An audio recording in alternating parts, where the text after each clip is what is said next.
ದೇವರಿಗೆ ಸ್ತೋತ್ರವಾಗಲಿ. Praise God. So ಈ ಸಮಯವನ್ನು ನಿಮ್ಮೊಟ್ಟಿಗೆ ಈ ರೀತಿ ದೇವರಿಗೆ ಅವಕಾಶವನ್ನು ಕೊಟ್ಟಿದ್ದಾಗ ದೇವರಿಗೆ ಸ್ತೋತ್ರವಾಗಲಿ. I thank God for the time He has given to spend among you. So ఇక్కడ ಇಲ್ಲಿ ಪ್ರಸಂಗಿ 11ನೇ ಅಧ್ಯಾಯ ನಾವು ವಾಕ್ಯವನ್ನು ತೆಗೆದು ಓದನ್ರಿ. 11ನೇ ಅಧ್ಯಾಯ ಪ್ರಸಂಗಿ. Let's turn to Ecclesiastes, 11th chapter. 9ನೇ ವಚನ. 9th verse. ಪ್ರಸಂಗಿ 11ನೇ ಅಧ್ಯಾಯ 9ನೇ ವಚನ. ಯವನಸ್ಥನೇ, ಪ್ರಾಯದಲ್ಲಿ ಆನಂದಿಸು, ಯೌವನದ ದಿನಗಳಲ್ಲಿ ಹೃದಯವನ್ನು ನಿನ್ನನ್ನು ಹರ್ಷಗೊಳಿಸಲಿ. ಮನಸ್ಸಿಗೆ ತಕ್ಕಂತೆಯೂ ಕಣ್ಣಿಗೆ ಸರಿಬೀಳುವ ಹಾಗೆಯೂ ನಡೆದುಕೋ. ಆದರೆ ಈ ಎಲ್ಲ ವಿಷಯಗಳಲ್ಲಿಯೂ ದೇವರು ನಿಮ್ಮನ್ನು ನ್ಯಾಯ ವಿಚಾರಣೆಗೆ ಗುರಿ ಮಾಡುವೆನು. 11th chapter 9th verse. Rejoice, young men, during your childhood, and let your heart be pleasant during the days of young manhood, and follow the impulses of your heart and the desires of your eyes. Yet know that God will bring you to judgment for all these things. So ಇಲ್ಲಿ ನಾವು ವಾಕ್ಯದಲ್ಲಿ ನೋಡುವಾಗ, ನಿನ್ನ ಯೌವನದಲ್ಲಿ ಸಂತೋಷ ಪಡು. When we see in the scriptures, it says, young men, rejoice. ಯೌವನ ದಿನಗಳಲ್ಲಿ ನಿನ್ನ ಹೃದಯವು ನಿನ್ನನ್ನು ಆನಂದ ಪಡಿಸಲಿ ಅಂತ ನಾವು ನೋಡ್ತಾ ಇದೀವಿ, ಹರ್ಷಗೊಳಿಸಲಿ. Let your heart be pleasant during the days of your young manhood. So ನೀನು ನಿನ್ನ ಹೃದಯ ಮಾರ್ಗಗಳಲ್ಲಿಯೂ ನಿನ್ನ ಕಣ್ಣುಗಳ ನೋಟದಲ್ಲಿಯೂ ನಡಿ ಅಂತ ನಾವು ನೋಡ್ತಾ ಇದೀವಿ. Follow the impulses of your heart and desires of your eyes. ಅಂದ್ರೆ ಮನಸ್ಸಿಗೆ ತಕ್ಕಂತ ಇಲ್ಲಿ ಬರೆಯಲ್ಪಟ್ಟಿದೆ. It is according to your desires of your heart. So ನಿನ್ನ ಹೃದಯದ ಆಶೆ ಪ್ರಕಾರ ನಡೆಯುವಂಥದ್ದು. You walk according to your desires of your heart. ಆದ್ರೆ ನಿನ್ನ ಪ್ರಕಾರ ನೀವು ಜೀವಿಸ್ತಾ ಇರುವಂತದ್ದು, It's living according to your will. ಆದ್ರೆ ವಾಕ್ಯ ಹೇಳುತ್ತದೆ, ಒಂದು ದಿವಸ ಇವೆಲ್ಲ ವಿಷಯಗಳು ನ್ಯಾಯ ವಿಚಾರಣೆಗೆ ಬರ್ತಾವಂತ. But the word of God says that you will be judged one day. So ಯೌವನದ ಆಶೆಗಳ ಪ್ರಕಾರ, ನನ್ನ ಹೃದಯದ ಮಾರ್ಗಗಳ ಪ್ರಕಾರ ನಾನು ನಡೀತಾ ಇರುವಾಗ, the desires of the youth, and when I'm walking and doing my will. So ನಾವು ಒಂದು ಭಯ ಪಡಬೇಕು. ಏನಂದ್ರೆ, ಒಂದು ದಿವಸ ನಾನು ನ್ಯಾಯ ವಿಚಾರಣೆಗೆ ಈ ವಿಷಯಗಳ ಬಗ್ಗೆ ನಾನು ದೇವರ ಮುಂದೆ ನಿಂದಿರಬೇಕು. I need to have a fear that these things will be judged one day. So ಇಲ್ಲಿ ಹೃದಯದ ಆಶೆ ನೋಡ್ತಾ ಇದೀವಿ. Here we see the desires of your heart. So ನಾವು ಒಂದ್ಸಲ ಚೆಕ್ ಮಾಡ್ಕೋಬೇಕು. We need to test ourselves. ನನ್ನ ಹೃದಯದ ಆಶೆ ಏನಾಗಿದೆ? What are the desires of my heart? ನನ್ನ ಹೃದಯದ ಮಾರ್ಗಗಳಲ್ಲೇ ನಾನು ನಡೀತಾ ಇದ್ದೀನಾ? Am I walking according to the ways of my will? ದೇವರ ಮುಂದೆ ನಿಂತಿದಾಗ, when I stand before the Lord, ದೇವರು ಯಾವ ರೀತಿ ಅದನ್ನು ತೀರ್ಪು ಮಾಡ್ತಾರೆ, and what ways does God judge it? ಅದಕ್ಕಾಗಿ ಈ ವಿಷಯದಲ್ಲಿ ಒಂದ್ಸಲ ನಾನು ಪರೀಕ್ಷಿಸಿಕೊಳ್ಳುವಂಥದ್ದು ಬಹಳ ಮುಖ್ಯ. In regards to this, I need to test and examine them. So ಇಲ್ಲಿ ಸಾಮ್ಸ್ ಕೀರ್ತನೆ 25, in Psalms 25th chapter,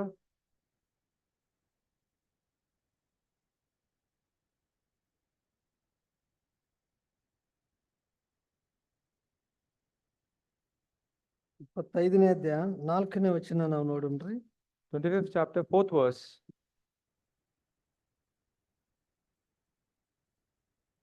ಪ್ರಾರ್ಥನೆ ನಾವು ನೋಡ್ತಾ ಇದೀವಿ ಇಲ್ಲಿ. This is a prayer. ಯೆಹೋವನೇ, ನಿನ್ನ ಮಾರ್ಗವನ್ನು ನನಗೆ ತಿಳಿಸು. Make me know your ways, O Lord. ನೀನು ಒಪ್ಪುವ ದಾರಿಯನ್ನು ತೋರಿಸು. Teach me your path. ನಿನ್ನ ಸತ್ಯಾನುಸಾರವಾಗಿ ನನ್ನನ್ನು ನಡೆಸುತ್ತಾ ಉಪದೇಶಿಸು. Lead me in your truth and teach me. ಪ್ರಾರ್ಥನೆ ಏನಂದ್ರೆ, ನನ್ನ ಹೃದಯದ ಆಶೆ ಅಲ್ಲ. The prayer is, it's not my heart desires, Lord. ನನ್ನ ಮಾರ್ಗಗಳು ಅಲ್ಲ. It's not my ways. ದೇವರೇ, ನಿನ್ನ ಮಾರ್ಗಗಳನ್ನು ನನಗೆ ತೋರಿಸು. Lord, show me your path. ನಿನ್ನ ದಾರಿಗಳನ್ನು ನನಗೆ ಕಲಿಸು. Show me your path. So emotional ಆಗಿ ನಾವು ಹೆಂಗೆ ವಿಚಾರ ಮಾಡ್ತೀವಿ ಅಂದ್ರೆ, ನನಗೇನು ತಲೆಗೆ ಬರುತ್ತೆ ಅದು ಸರಿ ಅಂತ ನಾನು ವಿಚಾರ ಮಾಡ್ತಾ ಇರ್ತೀವಿ. As in our youth, we think emotionally. Whatever comes to our mind, we say, yes, that's right. Even parents ಹೇಳುವಾಗನೂ ನಾವು ಅವರನ್ನು ನಿರಾಕರಿಸ್ತಾ ಇರ್ತೀವಿ. Even when parents say something, we reject it. Elders ಹೇಳುವಂಥದ್ದನ್ನು ನಾನು ಒಪ್ಪೋದಿಲ್ಲ ಒಮ್ಮೊಮ್ಮೆ. And sometimes when elders say, no, we don't accept it. ಆದ್ರೆ ಒಂದು ಪ್ರಾರ್ಥನೆ ನಮ್ಗೆ ಇರಬೇಕು, ಏನಂದ್ರೆ, But we should have a prayer. ಓ ಕರ್ತನೆ, ನಿನ್ನ ಮಾರ್ಗಗಳನ್ನು ನನಗೆ ತೋರಿಸು. Oh Lord, show me your ways. ಮಾರ್ಗ ಇದೆ, There is a way. ಯಾವ ಮಾರ್ಗದಲ್ಲಿ ನಾನು ಹೋಗ್ತಾ ಇದ್ದೀನಿ, In which way I should walk? ಯಾವ ಹೃದಯದ ಆಶಯದಿಂದ ನಾನು ನಡೀತಾ ಇದ್ದೀನಿ, With what heart's desire I'm walking? ಯಾವ ಆಶೆಗಳನ್ನ ನಾನು ಪೂರೈಸ್ಕೊಂತ ಇದ್ದೀನಿ. What desires I'm fulfilling? ತುಂಬಾ ಜನರಿಗೆ ತುಂಬಾ ಆಶೆಗಳಿರ್ತವೆ. Many people have many desires. ಇನ್ನು ಯವನಸ್ಥರಿಗೆ ಹೆಚ್ಚಿಗೆ ಆಶೆಗಳಿರ್ತವೆ. Young people have a lot of desires. ಈಗ ಪ್ರಶ್ನೆ ಏನಂದ್ರೆ, The question is, ಯಾವ ಆಶೆ ನಿನ್ನಲ್ಲಿದೆ? what desire do you have? ಒಂದ್ಸಲ ವಿಚಾರ ಮಾಡುನ್ರಿ. Let's think once. ಕೀರ್ತನಕಾರನು ಪ್ರಾರ್ಥನೆ ಮಾಡ್ತಾ ಇದ್ದಾನೆ, The psalmist is praying like in this manner. ನಿನ್ನ ಮಾರ್ಗಗಳನ್ನು ನನಗೆ ತೋರಿಸಿಕೊಡ್ತಾನೆ, Show me your ways, O Lord. ನಿನ್ನ ದಾರಿಗಳನ್ನು ನನಗೆ ತೋರಿಸಿಕೊಡು. Show me your path. ನಾನು ಈ ದಾರಿನಲ್ಲಿ ಹೋಗ್ತಾ ಇರಬಹುದು, I may be walking in this way, ಆದ್ರೆ ದೇವರು ನನಗೆ ಒಂದು ಹೊಸ ದಾರಿ ತೋರಿಸ್ಲಿ. but Lord, show me a new way. ನನ್ನ ಆಶೆ, My desire, ಅದನ್ನು ನಾನು ಚೆಕ್ ಮಾಡ್ಕೊಳ್ಳುವಂಥದ್ದು ಬಹಳ. I need to check. So ನನ್ನ ಯವನ ಯೇಸುಗಾಗಿ ಇರಬೇಕು ಅಂದ್ರೆ, If my youth is for the Jesus, ನನ್ನ ಆಶೆ ದೇವರ ಆಶೆ ಆಗಿರ್ಬೇಕು. my desire and Jesus' desire should be same. So ಯೌವನ ಎಮೋಷನಲ್ ಆಶೆಗಳು ಬೇರೆ ಇರ್ತವೆ. In our youth, our desires will be different. ಅವೆಲ್ಲ ಒಪ್ಪಿಸ್ಕೊಡ್ಬೇಕು. We need to surrender them all.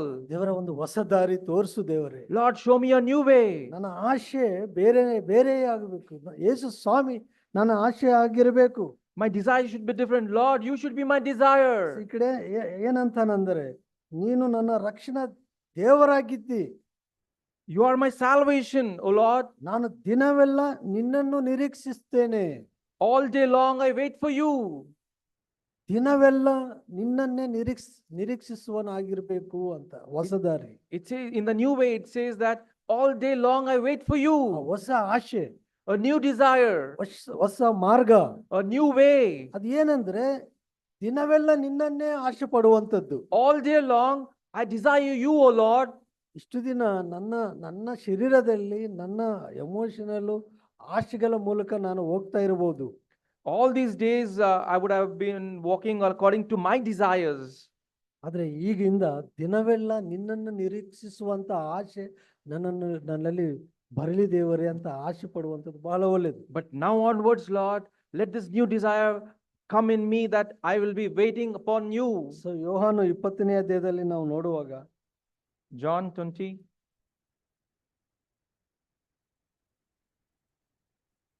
ಯೇಸು ಸ್ವಾಮಿಯನ್ನು ಶಿಲ್ಬೆಯಲ್ಲಿ ಹಾಕಿದ ಮೇಲೆ, As when Jesus Christ was put on the cross, ಆಮೇಲೆ ಸಮಾಧಿಯಲ್ಲಿ ಇಟ್ಟಿದ್ರು. then he was kept in the tomb. So ಎಲ್ಲರೂ ಭಯದಿಂದ ಇದ್ರು ಅವಾಗ. All they was afraid. Darkness ಬಂದಿದೆ, ಕತ್ತಲೆ ಆಗಿದೆ, It was dark. ತುಫಾನ್ ಆಗಿದೆ, ಭೂಕಂಪ ಬಂದಿದೆ. There was earthquake. ಆಮೇಲೆ ಎಲ್ಲರೂ ಮನೆಗೆ ಹೋಗಿದ್ರು. All went home back. ಎಲ್ಲರೂ ಮಲ್ಕೊಂಡಿದ್ರು. They were sleeping. ಎಲ್ಲರೂ ಮಲ್ಕೊಂಡಿದ್ರು, Everyone was sleeping. ಎಲ್ಲರೂ ಭಯದಿಂದ ಇದ್ರು. They were afraid.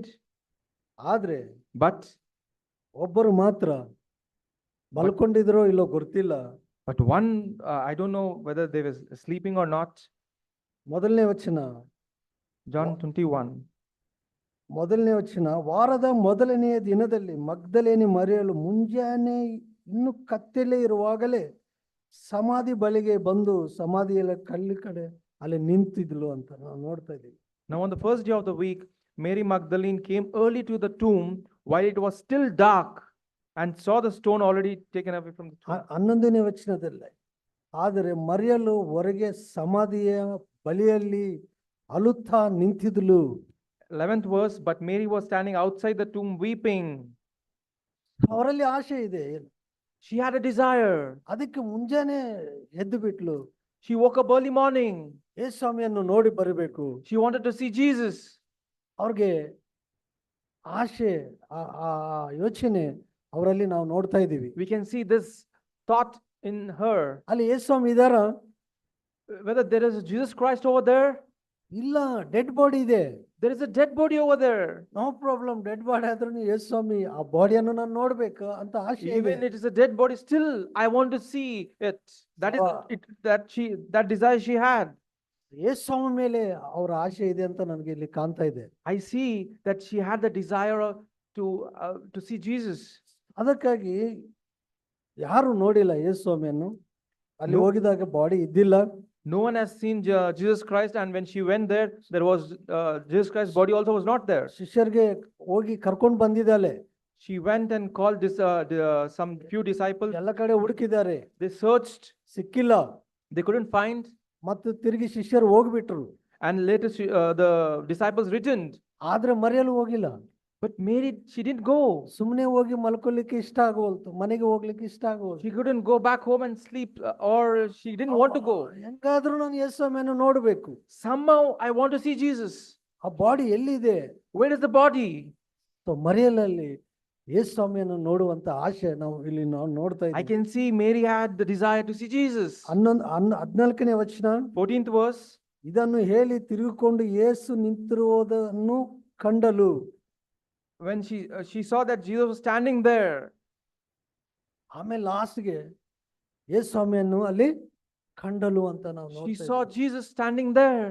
ಅವಾಗ ಬ್ರದರ್ ಹೇಳ್ತಾ ಇದ್ರು, ದಾಹ ಇದ್ದವರಿಗೆ ದೇವರು ತೃಪ್ತಿ ಪಡಿಸ್ತಾನಂತ. So brother was saying, whoever has the desire will be fulfilled.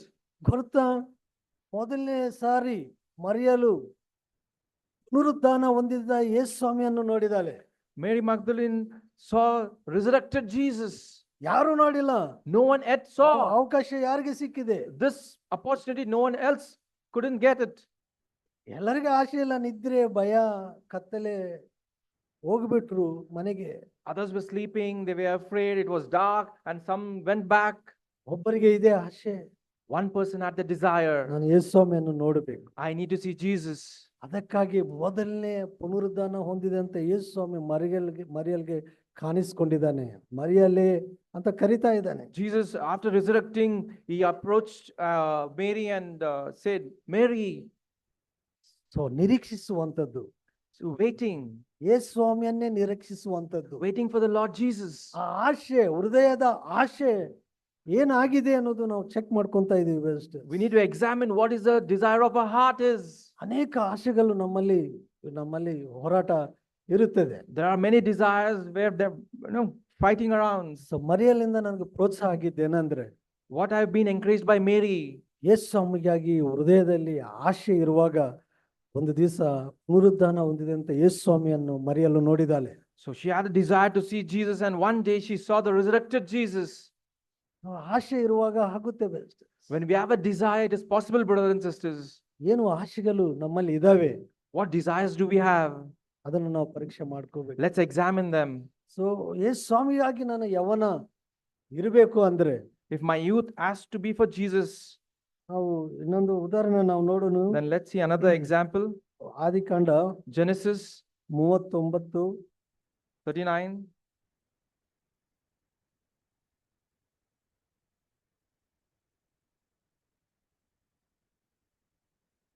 ಒಂಬತ್ತನೇ ವಚನ ನಾವು ನೋಡೋಣ. 9th verse. 39 9ನೇ ವಚನ. ಯೋಸೇಫು ಬಗ್ಗೆ ನಾವು ನೋಡ್ತಾ ಇದ್ದೀವಿ. We see about Joseph here. ಇಲ್ಲಿ ಶೋಧನೆ, ಆ ಪೋತಿಫರ್ ಹೆಂಡತಿಯಿಂದ ಶೋಧನೆ ಆಗುವಂತದ್ದು. Joseph was tempted by Potiphar's wife. So ಇಲ್ಲಿ ಯೋಸೇಫನು ಅನ್ನೋ ಮಾತು, ಈ ಮನೆಯಲ್ಲಿ ಅವನು ನನಗಿಂತ ದೊಡ್ಡವನಲ್ಲ, ನೀನು ಅವನ ಧರ್ಮಪತ್ನಿ ಆದದರಿಂದ ನಿನ್ನನ್ನು ಮಾತ್ರ ನನಗೆ ಅಧೀನ ಮಾಡಲಿಲ್ಲ. ಈಗಿರುವಲ್ಲಿ ನಾನು ಇಂಥ ಮಹಾ ದುಷ್ಕೃತ್ಯವನ್ನು ನಡೆಸಿ ದೇವರಿಗೆ ವಿರೋಧವಾಗಿ ಹೇಗೆ ಪಾಪ ಮಾಡಲಿ ಅಂದನು. There is no one greater in this house than I, and he has withheld nothing from me except you, because you are his wife. How then could I do this great evil and sin against God? ಅವ್ರ ಮನೆಯಲ್ಲಿ ಕೆಲಸ ಮಾಡ್ತಾ ಇದ್ದಾನೆ. He's working in a house. So ಅಲ್ಲಿ ಅವ್ರಿಗೆ ಶೋಧನೆ, ಯೋಸೇಫನಿಗೆ ಶೋಧನೆ ಬರುವಾಗ When Joseph was tempted, ಅವ್ರ ಅಂದು ಮಾತು ನನಗೆ ಪ್ರೋತ್ಸಾಹ ಆಗಿದ್ದೇನೆಂದ್ರೆ, the one word which encouraged me, ಈ ದೊಡ್ಡ ದುಷ್ಕೃತ್ಯವನ್ನು ಮಾಡಿ, ಪಾಪವನ್ನು ಮಾಡಿ ದೇವರಿಗೆ ವಿರೋಧವಾಗಿ ಪಾಪ ಮಾಡೋದು ಹೇಗೆ ಅಂತಾನೆ. how could I do this great evil and sin against God? ನನ್ನ ಯೌವನ ಯೇಸು ಸ್ವಾಮಿಗೆ ಇರಬೇಕಂದ್ರೆ if my youth has to be for Jesus, then ನನ್ನ ದೇವರಿಗೆ ವಿರೋಧವಾಗಿ ಯಾವ ಪಾಪ ಮಾಡಬಾರದು. I should not sin against God. ಆ ಪ್ರಯತ್ನದಲ್ಲಿ ನಾನು ಇರಬೇಕು. I need to live in that fear. ಆವಾಗ ಸಕ್ಸಸ್ಫುಲ್ ಆಗುತ್ತೆ. Then I can succeed. ನನ್ನ ಯೌವನ ಯೇಸು ಸ್ವಾಮಿಗೆ ಇರಬೇಕು ಅಲ್ಲ. My youth should be for Jesus, right? Potiphar wife ಜೊತೆಗೆ ನಾನು ಕಾಂಪ್ರಮೈಸ್ ಆದ್ರೆ ಇನ್ನೂ ಹೆಚ್ಚಿಗೆ ಅಲ್ಲಿ ಅಪರ್ಚುನಿಟಿ ಸಿಗ್ತವೆ. If I had compromised with Joseph had compromised with Potiphar's wife, then you could have got a lot of opportunities. ಆದ್ರೆ ದೇವರ ಮಾರ್ಗ, But God's way, ದೇವರು ಹೇಳಿದ್ದು ಇದೆ. God said is different. ದೇವರ ವಿರೋಧವಾಗಿ ನಾನು ಹೋಗ್ಲಿಕ್ಕೆ ನಾನು ಇಷ್ಟಪಡುವುದಿಲ್ಲ. I don't want to go against God. I don't like it. 10ನೇ ವಚನದಲ್ಲಿ ಯೋಸೇಫನ ಸಂಗಡ ಪ್ರತಿದಿನವೂ ಈ ಮಾತನ್ನು ಆಡಿದಾಗ್ಯೂ ಅವನು ಅದಕ್ಕೆ ಕಿವಿ ಕೊಡದೆ ಆಕೆಯಲ್ಲಿ ಸಂಗಮ ಮಾಡಲಿಲ್ಲ. And as she spoke to Joseph day after day, he did not listen to her to lie beside her or be with her. So ಅವಳು ಪ್ರತಿದಿನ ಯೋಸೇಫನ ಸಂಗಡ ಕಾಲ್ ಮಾತಾಡ್ತಾ ಇದ್ದಾಳೆ. Every day she is speaking to Joseph, calling. So ಆ location ನಲ್ಲಿ ಯೋಸೇಫನಿಗೆ ಪ್ರತಿದಿನ there is invitation. In that house there was an invitation every day for Joseph. ಪ್ರತಿದಿನ ಆ ಶೋಧನೆ ಬರ್ತಾ ಇದೆ. Every day he was tempted. ಆದ್ರೆ ಆತನ ಕಿವಿ ಕೊಡದೇ ಇದ್ದಾನೆ. But he did not listen. ನನ್ನ ಯೌವನ ಯೇಸು ಸ್ವಾಮಿಗೆ ಇರಬೇಕಂದ್ರೆ, if my youth should be for Jesus alone, ಪ್ರತಿದಿನ ನನಗೆ ಸೈತಾನದಿಂದ ಕಾಲ್ ಇರುತ್ತೆ. every day there would be a call from Satan. ಪ್ರತಿ ಪರಿಸ್ಥಿತಿಯಲ್ಲಿ ನನಗೆ ಆ ಇನ್ವಿಟೇಷನ್ ಇರುತ್ತದೆ. In many circumstances there will be an invitation for us. ಯೋಸೇಫನು ಏನು ಮಾಡಿದಾನೆ? What did Joseph do? ಆತನ ಕಿವಿ ಕೊಡಲಿಲ್ಲ ಅಂತ. He did not give his ear to it. ಪ್ರತಿ ಕಾಲ್ಗೆ ಆತನ ಕಿವಿ ಕೊಡಲಿಲ್ಲ. For every call he did not give his ear. ಅಲ್ಲಿ ಪ್ರೂವ್ ಆಗುತ್ತದೆ ಯೋಸೇಫನ ಯೌವನ ಯೇಸು ಸ್ವಾಮಿಗೆ ಇದೆ. There it proves that the Joseph's youth was for Jesus. ಕಿವಿ ಕೊಡದೆ, without giving a ear, no response. there was no response. ಆ ತರ ಜೀವಿಸ್ತಾ ಇದ್ದಾನಂತ. In that way Joseph lived his life. ನನ್ನ ಯೌವನ ಯೇಸು ಸ್ವಾಮಿಗೆ ದೇವರಿಗೆ ಇರಬೇಕು ಅಂದ್ರೆ, if my youth has to be for Joseph, ಸೈತಾನಿಗೆ ನಾನು ಕಿವಿ ಕೊಡಬಾರದು. Best I should not give my ear to Satan. ಯೋಸೇಫನು ಒಳ್ಳೆ ಉದಾಹರಣೆ ನನಗೆ. Joseph is a very good example to me. ನಾನು ರೆಸ್ಪಾಂಡ್ ಮಾಡಬಾರ್ದು ಅದೇ ಲೊಕೇಶನ್ ನಲ್ಲಿ ಇದ್ರೆ. If I'm in the same place, I should not respond to it. ಏಳನೇದು ಏನು ಮಾಡ್ತಾನೆ?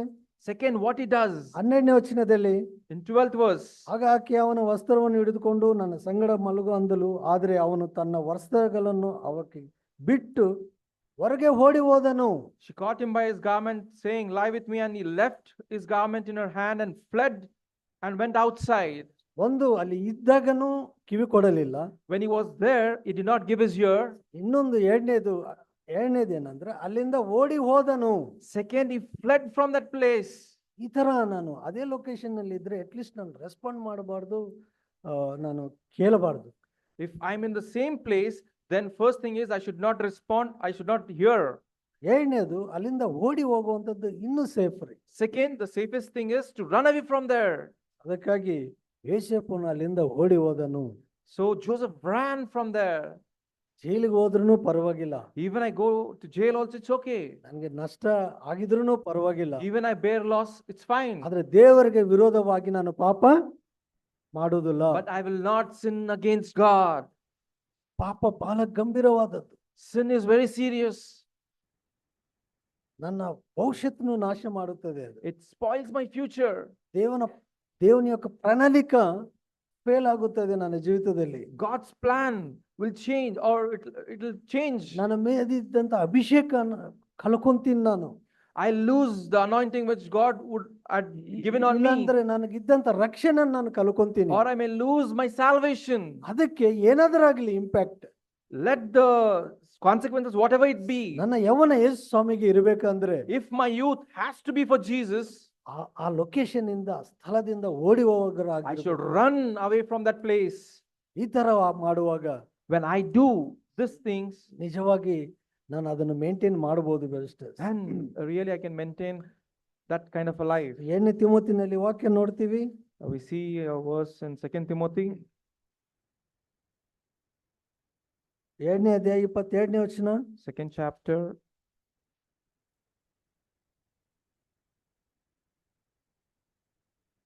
22nd verse, 2:22. 2:22. ಯೌವನದ ಇಚ್ಛೆಗಳಿಂದ ಸಹ ಓಡಿ ಹೋಗು, ಶುದ್ಧ ಹೃದಯವುಳ್ಳವರಾಗಿ ಕರ್ತನನ್ನು ಬೇಡಿಕೊಳ್ಳುವವರ ಸಂಗಡ ನೀತಿ, ವಿಶ್ವಾಸ, ಪ್ರೀತಿ, ಸಮಾಧಾನ ಇವುಗಳನ್ನು ಆರಿಸ್ಕೋ. Now flee from youthful lusts and pursue righteousness, faith, love, and peace with those who call on the Lord. So, ಯೌವನದ ಇಚ್ಛೆಗಳಿಂದ ಸಹ ಓಡಿ ಹೋಗು ಅಂತಾನೆ. It says, flee from youthful lusts. ಹೊರಗೆ ಬರಬೇಕು ಅಂದ್ರೆ We should come out of it. ಆ ಆಶೆ, ಹೃದಯದ ಆಶೆಗಳು, The desires of your heart, ಶರೀರದ ಆಶೆಗಳಿಂದ the body desires. ನಾನು ಹೊರಗೆ ಬರಬೇಕು ಅಂತ. We should come out of it. ಆದ್ರೆ ನೀನು ವಿಶ್ವಾಸಿಯವರ ಸಂಗಡ ನೀತಿ, But with pursue righteousness, ವಿಶ್ವಾಸ, faith, ಪ್ರೀತಿ, love, ಸಮಾಧಾನ peace. ಇವುಗಳನ್ನು ಆರಿಸ್ಕೋ. Choose these things. ಅವು ಆಗ್ಬೇಕು ನನ್ನ ಜೀವಿತದಲ್ಲಿ. These things should come in me. ಅದಕ್ಕಾಗಿ ಪ್ರಯತ್ನ ಮಾಡು. You should pursue them. ಪೌಲನು ತಿಮೋತಿಗೆ ಹೇಳ್ತಾ ಇದ್ದಾನೆ, Paul is telling to Timothy, ಓಡಿ ಹೋಗ್ಬೇಕಂತ ಲೊಕೇಶನ್ ಇಂದ. flee from that place. ಪಾಪದಿಂದ ತಪ್ಪಿಸ್ಕೋಬೇಕು ರೀ. If we want to avoid that sin. ಯವನ ವಯಸ್ಸಿನಲ್ಲಿದ್ದಂತ ಆಶೆಗಳು ನನ್ನ ಶರೀರ ಆಶೆಗಳನ್ನು ನೆರವೇರಿಸೋದು ಇರಬಾರದು. The youthful desires should not be like fulfilling my fleshly desires, ಆದ್ರೆ ದೇವರ ಚಿತ್ತವನ್ನು, but God's will. ಯೇಸುಸ್ವಾಮಿಯನ್ನು ಕೇಳಬಹುದು. We can ask Jesus, ಯೇಸುಸ್ವಾಮಿ ನಿನ್ನ ಆಹಾರ ಏನು? Lord, what is your food? ಯೇಸುಸ್ವಾಮಿ ಅಂತಾರೆ, ನನ್ನ ತಂದೆ ಚಿತ್ತವನ್ನು ನೆರವೇರಿಸುವುದೇ ನನ್ನ ಆಹಾರ. Fulfilling my Father's will is my food. ನಿನ್ನ ಆಶೆ ಏನು? What is your desire? ನನ್ನ ತಂದೆ ಚಿತ್ತವನ್ನು ಮಾಡುವುದೇ ನನ್ನ ಆಶೆ. Fulfilling my Father's will is my desire. ನನ್ನ ತಂದೆ ಹೇಳುವಂತದ್ದೇ ನಾನು ಹೇಳುವನಾಗಿದ್ದೀನಿ. Whatever God's Father says, I speak the same. ನನ್ನ ತಂದೆ ಏನು ಮಾಡಬೇಕು ಅಂತ ಹೇಳಿದ್ದು ಅದನ್ನೇ ಮಾಡ್ತೀನಿ. Whatever the Father says, that only I do. ತಂದೆಯ ಆಶೆ ಏನಿದೆಯೋ ಅದೇನು ನೆರವೇರಿಸುವಂತದ್ದು ಯೇಸುಸ್ವಾಮಿ ಆಶೆ ಆಗಿದೆ. Father desires, that is what I do. ಅದಕ್ಕಾಗಿ ಟೈಟಸ್ ನಲ್ಲಿ ಒಂದು ವರ್ಡ್ ಇದೆ. In Titus we have one verse. ಹಾಗೆ ಯುವಕರು ಎಲ್ಲ ವಿಷಯಗಳಲ್ಲೂ ಜಿತೇಂದ್ರರಾಗಿಯೋ ಇಲ್ಲಾಂದ್ರೆ ಸ್ವತಚಿತ್ತರಾಗಿರ್ಬೇಕೆಂದು నేను ಎಚ್ಚರಿಸ್ತೀನಿ ಅಂತ. In Titus it says, likewise urge the younger man to be self-controlled. ಸ್ವಸ್ಥಚಿತ್ತರಾಗಿ ಇರುವಂತದ್ದು ಅಂತ. Be self-controlled. ಸೆಲ್ಫ್ ಕಂಟ್ರೋಲ್ ಅಂದ್ರೆ ಇನ್ನು ಅರ್ಥ ಆಗುತ್ತದೆ. ಈ ವಿಷಯಗಳಲ್ಲಿ ಕಂಟ್ರೋಲ್ ಮಾಡ್ಕೋಬೇಕು ಅಂತ. These desires, we should control them. ನನ್ನ ಯವನ ಯೇಸುಸ್ವಾಮಿಗೆ ಇರಬೇಕಂದ್ರೆ, If my youth has to be for Jesus, self control ಅದು ಫ್ರೂಟ್ಸ್ ಆಫ್ ದ ಆತ್ಮನ ಫಲ best. these are the fruits of the Spirit. ಅದು ಇರುವಾಗ ನಾನು ಕಂಟ್ರೋಲ್ ಮಾಡ್ಕೋಬಹುದು. When I have those, then I can control them. So ನನ್ನ ಆಶೆಯನ್ನು ಪೂರೈಸಲಿಕ್ಕೆ ಬಹಳ opportunities ಇದಾವ್ರಿ ಈಗ. In present generation, I have a lot of opportunities to fulfill my desires. Entertainment ಇರ್ಬೋದು, social media ಇರ್ಬೋದು, ಆಹಾರ ಇರ್ಬೋದು, ಏನಾದರೂ ಇರ್ಬೋದು. It can be entertainment or social media or food. It can be anything. ನನ್ನ ಹೃದಯದ ಆಶೆ ಅಂತ ನಾವು ನೋಡ್ತಾ ಇದ್ದೀವಿ. I see the desires of my heart. So ನನ್ನನ್ನು ನಾನು ಸಂಪೂರ್ಣ ಮಾಡ್ಕೊಂತ ಇದ್ರೆ, ನನ್ನ ಆಶೆಗಳು ನಾನು ಫುಲ್ಫಿಲ್ ಮಾಡ್ಕೊಂತ ಇದ್ರೆ, If I am fulfilling my desires, ನಾನು ಯೇಸುಸ್ವಾಮಿ ಚಿತ್ತ ನೆರವೇರಿಸಲಿಕ್ಕೆ ಕಷ್ಟ ಆಗುತ್ತೆ. then I can't fulfill Jesus' desires. ನನ್ನ ಯೌವನ ಯೇಸುಸ್ವಾಮಿಗೋಸ್ಕರ ಇರುವುದಿಲ್ಲ. Then my youth will not be for Jesus. ಅದಕ್ಕೆ ಅದರಿಂದ ಹೊರಗೆ ಬಾ ಅಂತಾನೆ ತಿಮೋತಿಗೆ. Paul says to Timothy, come out of it. ಅದ ಆ ಹೋರಾಟ, ಫೈಟ್ ನಾವು ಮಾಡಬೇಕು. This fight we should battle. ನಾವು ಎಲ್ಲಿ ಕುಂತರೂ ಲೋಕನೇ ಕಾಣುತ್ತದೆ. Wherever we sit, we can see world. So ಎಲ್ಲಿ ಹೋದ್ರೂ ಲೋಕನೇ ಇರುತ್ತದೆ. Wherever we go, it's all worldly. So ಬಹಳ ಆಪರ್ಚುನಿಟಿ ಇದೆ ನಾನು ಪಾಪ ಮಾಡ್ಲಿಕ್ಕೆ. There are plenty of opportunities to sin. ನಾವು ಬಹಳ ಜಾಗೃತವಾಗಿರ್ಬೇಕು. We need to be very careful. ನಾವು ದೈವಿಕ ಜನರು. We are godly people. ನಾವು ಯೇಸುಸ್ವಾಮಿ ಆರಿಸಿಕೊಂಡಿದ್ದವರು. Jesus Christ has chosen us. ಯೇಸುಸ್ವಾಮಿಯ ಮಕ್ಕಳಾಗಿದ್ದೀವಿ. We are the children of Jesus. ನಮ್ಮ ಆಶಯ ದೇವರ ಆಶಯ ಆಗಿರ್ಬೇಕು. Our desire should be God's desire. ಅದಕ್ಕೆ ನನ್ನ ಆಶೆ ಏನಾಗಿದೆಯೋ ಅದನ್ನು ನೆರವೇರಿಸ್ಕೊಂತ ಹೋದ್ರೆ ಒಂದು ದಿವಸ ನ್ಯಾಯ ವಿಚಾರಣೆಗೆ ಬರುತ್ತೆ ಅಂತ ನಾವು ವಾಕ್ಯ ನಾವು ನೋಡಿದೀವಿ. If I go on fulfilling my desires, one day, though I'll be judged. ಅದಕ್ಕಾಗಿ ಪರೀಕ್ಷೆ ಮಾಡ್ಕೊಳ್ಳೋಣ್ರಿ. So let us examine, brothers and sisters, ಯಾವ ಆಶೆಗಳನ್ನು ನಾನು ಪೂರೈಸ್ತಾ ಇದ್ದೀನಿ, what desires I'm fulfilling. ನನ್ನನ್ನು ಪರೀಕ್ಷೆ ಮಾಡ್ಕೊಳ್ಳೋಣ. Let's examine. ದೇವರೇ, ನಿನ್ನ ಚಿತ್ತ ನೆರವೇರಿಸಲಿಕ್ಕೆ ನನಗೆ ಸಹಾಯ ಮಾಡು. Lord, help me to fulfill your will. ನನ್ನ ಯೌವನ My youth, ದೇವರೇ ನಿನಗಾಗಿರ್ಬೇಕು. it should be for you. So ಪರಲೋಕದಲ್ಲಿ ನೀನೇ, Lord, in heaven, it's you. ಈ ಲೋಕದಲ್ಲಿನೂ On earth, it's you. ನಿನ್ನನ್ನು ಬಿಟ್ಟು ನನಗೆ ಯಾರು ಇಲ್ಲ. There is none apart from you. ಯೇಸು ಸ್ವಾಮಿಯನ್ನು ಆ ರೀತಿ ಪ್ರೀತಿಸ್ಬೇಕು. In that manner, we should love Jesus. ಆಶೆಗಳು ಸಾಯಿಸಬೇಕು. We should kill our desires. ಅದೇ ಪೂರ್ಣ ಮನಸ್ಸಿನಿಂದ ಯೇಸು ಸ್ವಾಮಿಯನ್ನು ಪ್ರೀತಿಸಬೇಕು. We should wholeheartedly love Jesus. ಪೂರ್ಣ ಆತ್ಮದಿಂದ ಯೇಸು ಸ್ವಾಮಿಯನ್ನು ಪ್ರೀತಿಸಬೇಕು. With all our heart, we should love Jesus. ಪೂರ್ಣ ಪ್ರಾಣದಿಂದ ಯೇಸು ಸ್ವಾಮಿಯನ್ನು ಪ್ರೀತಿಸಬೇಕು. With all our life, we should love Jesus. Yesu Swami Jesus. ನನಗೂ ಎಲ್ಲ ಆಗಿರ್ಬೇಕು. Jesus should be everything to me. ದೇವರು ಸಹಾಯ ಮಾಡಲಿ. May God help us. ದೇವ್ರ ನಾಮಕ್ಕೆ ಸ್ತೋತ್ರವಾಗ್ಲಿ. Praise God. ನಿಜವಾಗ್ಲೂ ಬಹಳ ಸಂತೋಷದ ಒಂದು ಸಮಯ ಇದು. It's a happy time ಎಲ್ಲ ಯೌವನಸ್ಥರೊಟ್ಟಿಗೆ being with youth, ಸೇರಿ ಬರುವಂತದ್ದು. joining and being among you. ಈ ಒಂದು ಅಂಶವನ್ನು ನೋಡುವಾಗ When we see the theme, my youth is only for Jesus ಅಂತ, Kannada, my youth for Jesus. ನನ್ನ ಯವನಸ್ಥಿಕೆ ಯೇಸು ಸ್ವಾಮಿಗೆ. ಸೊ ಆ ಥರ ನನಗೆ ದೇವರು ಇದ್ರ ಬಗ್ಗೆ ಏನು ತಿಳಿಸ್ತಿದ್ರು ಅಂದ್ರೆ, ನಿಜವಾಗ್ಲೂ ನಿನ್ನ ಯೌವನ ನನಗಾಗಿದ್ರೆ, What Jesus, ಯೌವನ what I learn is that it really is, if my youth is for Jesus, ಹಾಗಿದ್ರೆ ಒಂದು ವಚನ ಏನಂತಂದ್ರೆ ನಮ್ಗೆ ಲೆಮೆಂಟೇಶನ್ 3ನೇ ಅಧ್ಯಾಯ Lamentations 3rd chapter, 27ನೇ ವಚನದಲ್ಲಿ ಹೇಳುತ್ತೆ, in 27th verse it says, ಅದು ಯೌವನದಲ್ಲಿ ನೀನು ನಗುವನ್ನು ಹೊರದು ಮನುಷ್ಯನಿಗೆ ಲೇಸು ಅಂತ. in your youth take your yoke, it is good. ಇದು ಬಹಳ ಒಳ್ಳೇದು ಅಂತ ಹೇಳ್ತದೆ. He says it's good. ನೀನು ನಿಜವಾಗ್ಲೂ ನೀನು ಯೇಸು ಸ್ವಾಮಿಗೆ ನೀನು ಯೌವನ ಒಂದು ಇದನ್ನ ಕೊಡ್ಬೇಕಾದ್ರೆ ನನ್ನ ನಗುವನ್ನು ನಿನ್ನ ಮೇಲೆ ತೆಗೆದುಕೋ ಯೌವನಸ್ಥನೇ. If you want your youth to be for Jesus, then you have to take the yoke upon you. ಅದಕ್ಕೆ ನಾವು ಇಲ್ಲಿ ಮತ್ತಾಯ 11ನೇ ಅಧ್ಯಾಯ 29ರಲ್ಲಿ ನಾವು ನೋಡೋದಾದ್ರೆ 28ರಿಂದ ಓದ್ಕೊಳ್ಳೋಣ.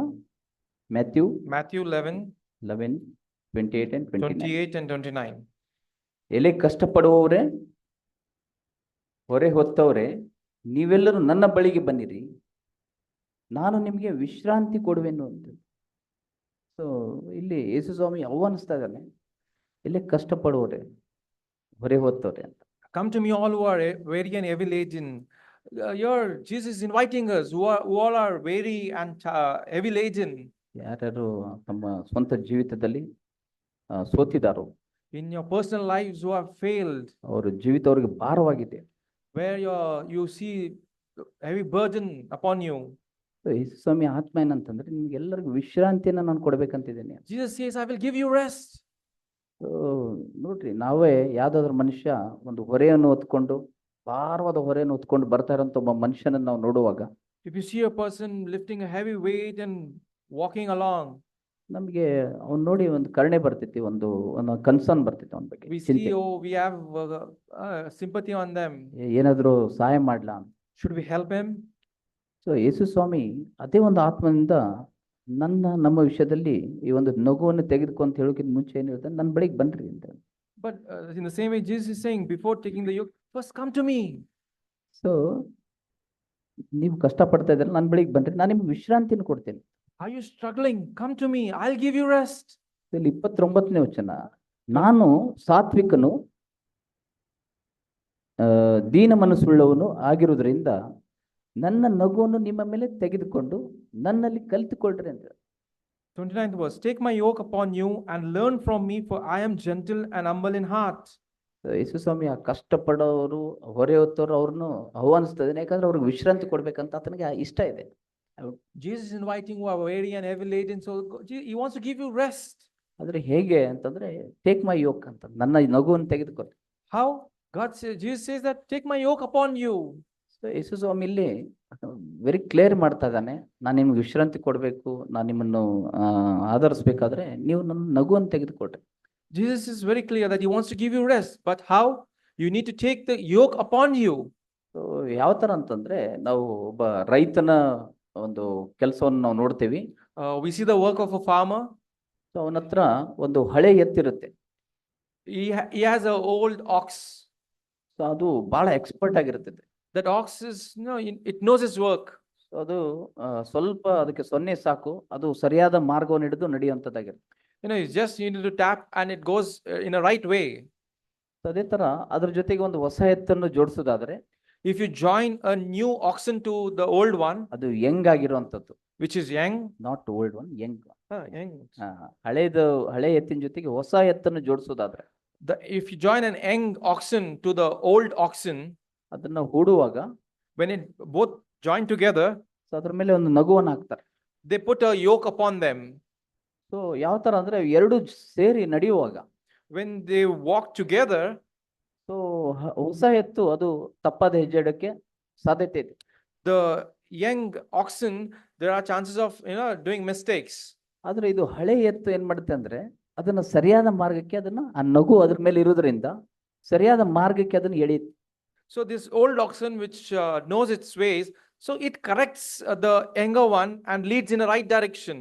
ಸೊ ಒಬ್ಬ ರೈತನು ಅದು ಸರಿಯಾಗಿ ಹಿಡಿದಿಲ್ಲ ಅಂದ್ರೆ ಅದಕ್ಕೆ ಚಾಬುಕ್ನಿಂದ ಬಾರ್ಕುಲ್ನಿಂದ ಹೊಡಿತಾನೆ.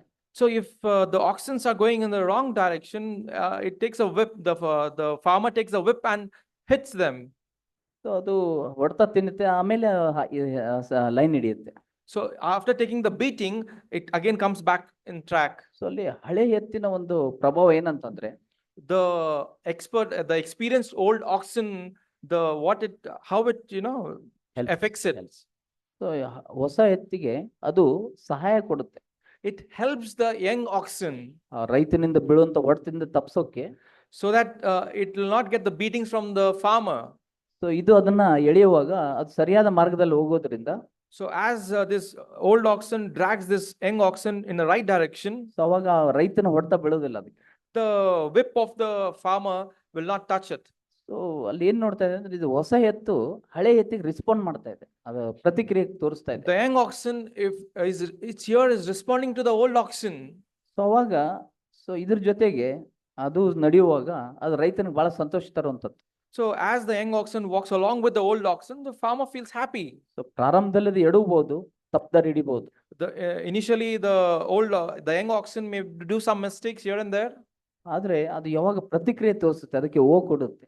So as it responds properly, it goes in a right direction. ಆ ಹಳೆ ಎತ್ತಿಗೆ ಅದು ಪ್ರತಿಕ್ರಿಯೆ ತೋರಿಸುವಾಗ ಅದು ಸರಿಯಾದ ಮಾರ್ಗದಲ್ಲಿ ಹೋಗುತ್ತೆ. So as it responds to the old oxen, it goes in the right direction. So ಅದೇ ತರ ಯೇಸು ಸ್ವಾಮಿ ಸಹ ಒಂದು ಎಕ್ಸ್ಪರ್ಟ್ ಆಗಿದ್ದಾನೆ. In the same way, Jesus Christ also is an expert. ಈಗ ನಮಗೆ ಯೇಸು ಸ್ವಾಮಿ ಆಹ್ವಾನ ಮಾಡುವಾಗ, ಇದು ನಗು ನಿಮ್ಮೇಲೆ ತೆಗೆದುಕೊಡ್ರಿ ಅಂತ ಯಾಕೆ ಹೇಳ್ತಾನೆ, ಅದನ್ನ ಕಲಿಸ್ಬೇಕಂತಿದ್ದಾನೆ. So Jesus Christ, as is inviting us to take the yoke, he wants to teach us.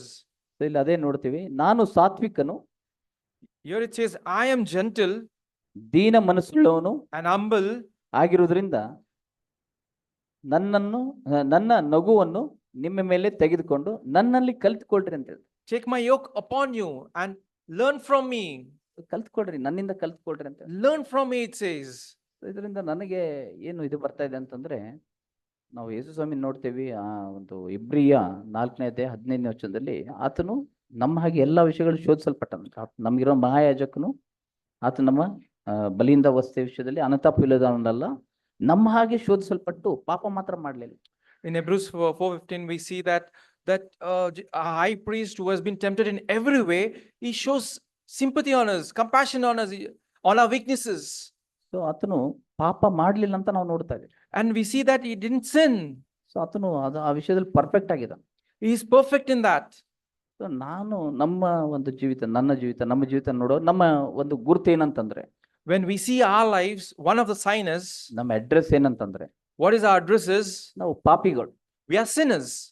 So ನಮಗೆ ಒಂದು ಶುಭ ಸಂದೇಶ, ಒಂದು ಗುಡ್ ನ್ಯೂಸ್ ಏನಂತಂದ್ರೆ, good news is, ಸೊ ಪಾಪದಲ್ಲಿ ಸೋಲುವಂತ ವ್ಯಕ್ತಿಗಳಾದ ನಾವು, we sinners who fall in sin, ನಾವು ಯೇಸು ಸ್ವಾಮಿ ನಗುವನ್ನು ನಮ್ಮ ಮೇಲೆ ತೆಗೆದುಕೊಳ್ಳುವಾಗ, when we take yoke upon us of Jesus Christ, so ಯಾವ ತರ ಹೊಸ ಎತ್ತು ಹಳೆ ಎತ್ತಿಗೆ ಯಾವ ತರ ಸ್ಪಂದಿಸಿತು, ಪ್ರತಿಕ್ರಿಯೆ ತೋರಿತು, as a young oxen responds to the old oxen, so ಆ ತರ ನಾವು ಯೇಸು ಸ್ವಾಮಿಗೆ ಪ್ರತಿಕ್ರಿಯೆ ತೋರಿಸೋದಾದ್ರೆ, if we respond to Jesus Christ, so ಪಾಪದಲ್ಲಿ ಸೋಲುವಂತ ವ್ಯಕ್ತಿಗಳು, ಹೊರೆಯನ್ನು ಹೊತ್ತಂತ ವ್ಯಕ್ತಿಗಳು, as we sinners who fall in sin and we are heavy laden and burdened, ಪಾಪದ ಮೇಲೆ ನಮಗೆ ಜಯವನ್ನು ಕೊಡುವಂತ ಒಂದು ಮಹಾಶಕ್ತಿಯನ್ನು ದೇವರು ಪವಿತ್ರಾತ್ಮ ಮೂಲಕ ನಮಗೆ ಕೊಡ್ಲಿಕ್ಕಿದ್ದಾನೆ ಯೇಸು ಸ್ವಾಮಿ. through Holy Spirit, Jesus Christ wants to give us the power to overcome them.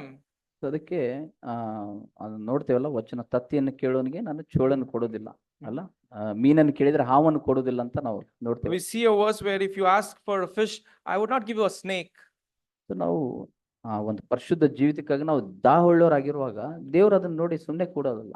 If we, desire for living a holy life, then God will fulfill it. ನನ್ನ ಜೀವಿತ ಹೊರೆಯಾಗಿರೋದನ್ನ ನೋಡಿ ದೇವರು ಸುಮ್ಮನೆ ಇರೋದಿಲ್ಲ.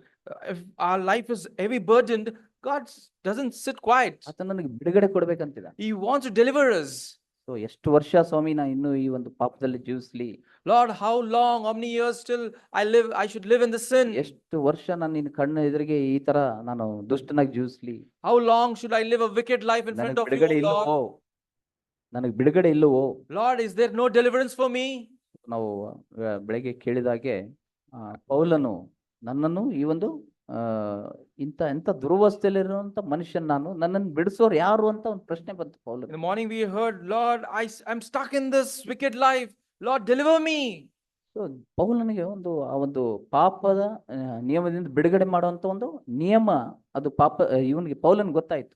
Paul understood about the law of that sin. ಅಂದ್ರೆ ಪಾಪದಿಂದ ಬಿಡುಗಡೆ ಮಾಡುವಂತ ಒಂದು ನಿಯಮ ಇದೆ. There is deliverance from the law of sin. ಅದು ಯಾವ್ದಂತಂದ್ರೆ ಪವಿತ್ರಾತ್ಮದಿಂದ ಉಂಟಾದಂತ ನಿಯಮವು, It is from the Holy Spirit. ನನ್ನನ್ನು ಪಾಪ ಮರಣಗಳಿಗೆ ಕಾಣುವಂತ ನಿಯಮದಿಂದ ಬಿಡಿಸಿತ್ತು ಅಂತ. It delivers me from that sin which is unseen. ಅದಕ್ಕೆ ಸಮಸ್ಯೆ ಏನಂತಂದ್ರೆ ನಮ್ಮಲ್ಲಿ ಇದೆ, ನಾವು ಆತನ ಬಳಿಗೆ ಹೋಗ್ತಾ ಇಲ್ಲ. The problem is with us where we don't go near the Lord. ಅದಕ್ಕೆ ಯೇಸು ಸ್ವಾಮಿ ಏನ್ ಹೇಳ್ತಾ ಇದಾರೆ ಅಂತಂದ್ರೆ 30ನೇ ವಚನ ಕೊನೆಯದಾಗಿ, Lastly, it says in 30th verse, ನನ್ನಿಂದ ಕಲ್ತ್ಕೊಡ್ರಿ ಅಂತ ಹೇಳಿದ ಮ್ಯಾಗೆ ಯೇಸು ಸ್ವಾಮಿ ಹೇಳ್ತಾನೆ, ಆಗ ನಿಮ್ಮ ಆತ್ಮಗಳಿಗೆ ವಿಶ್ರಾಂತಿ ಸಿಕ್ಕುವುದು ಅಂತ ಹೇಳ್ತಾರೆ. you will find rest for your souls, ಯಾಕಂದ್ರೆ ನನ್ನ ನಗುವು because my yoke, ಮೃದುವಾದದ್ದು, it's easy, ನನ್ನ ಹೊರೆಯು my burden ಹೌರವಾದದ್ದು ಅಂತ. is light. ಇದು ಹೌರವಾದದ್ದು, ಕಷ್ಟ ಅಲ್ಲ ಇದೆ ನಿಮ್ಗೆ ಅಂತ ಹೇಳಿ. It's light. There is no struggle in it. So ನೀವು ನನ್ನ ನಗುವನ್ನು ತೆಗೆದುಕೊಡ್ರಿ ನಿಮ್ಮ ಮೇಲೆ, Take my yoke upon you. ನಾನ್ ನಿಮ್ಗೆ ಕಲ್ಸ್ಕೊಡ್ತೀನಿ. I will teach you ಯಾವ ತರ ನಾನು ಯಾವ ತರ ಜಯಿಸ್ಬೇಕಂತ. how you should get victory. So ನೀವು ಎಲ್ಲ ಶೋಧನೆಯಲ್ಲಿ ಶೋಧಿಸಲ್ಪಟ್ರು ಸಹ, Even you are tempted, ಪಾಪ ಮಾಡದೇ ಇರೋ ತರ ಜೀವಿಸಕ್ಕೆ ನಾನ್ ನಿಮ್ಗೆ ಕಲ್ಸ್ಕೊಡ್ತೀನಿ ಅಂತ. I will teach you how not to sin. ಅದಕ್ಕೆ ನಮಗೆ ಅನೇಕ ದೇವರು ಕೆಲವೊಂದು ವಿಷಯಗಳನ್ನ ತಿಳಿಸ್ತಾರೆ, ಇಂಥದನ್ನ ಬಿಟ್ಕೊಡು. In many things, Jesus teaches us that, okay, don't do these kind of things. ನಾವು ತಿಮೋತಿ 2ನೇ ತಿಮೋತಿ 2 Timothy, 2ನೇ ಅಧ್ಯಾಯ, second chapter. ಇಲ್ಲಿ ನಾವು ನೋಡ್ಬೋದು ದೇವರು ನಮಗೆ ಇದೊಂದು ಇದು ಯೋಕ್, ಒಂದು ಸಿಲ್ಬೆ ಅಂತ ಅನ್ಕೋಬಹುದು ನಾವು. This we can take it as yoke or a cross. ಅದಕ್ಕೆ ನಮ್ಗೆ 21ನೇ ವಚನದಿಂದ ಓದೋದಾದ್ರೆ, 21st verse.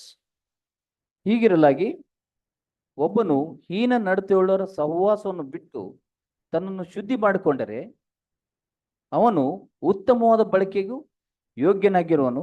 ಅವನು ದೇವರ ಸೇವೆಗೆ ಪ್ರತಿಷ್ಠಿತನಾಗಿಯೂ ಯಜಮಾನನಿಗೆ ಉಪಯುಕ್ತನಾಗಿಯೂ ಸಕಲ ಸತ್ಕ್ರಿಯೆಗಳನ್ನು ಮಾಡುವುದಕ್ಕೆ ಸಿದ್ಧನಾಗಿರುವನು ಅಂತ ಹೇಳ್ತಾರೆ.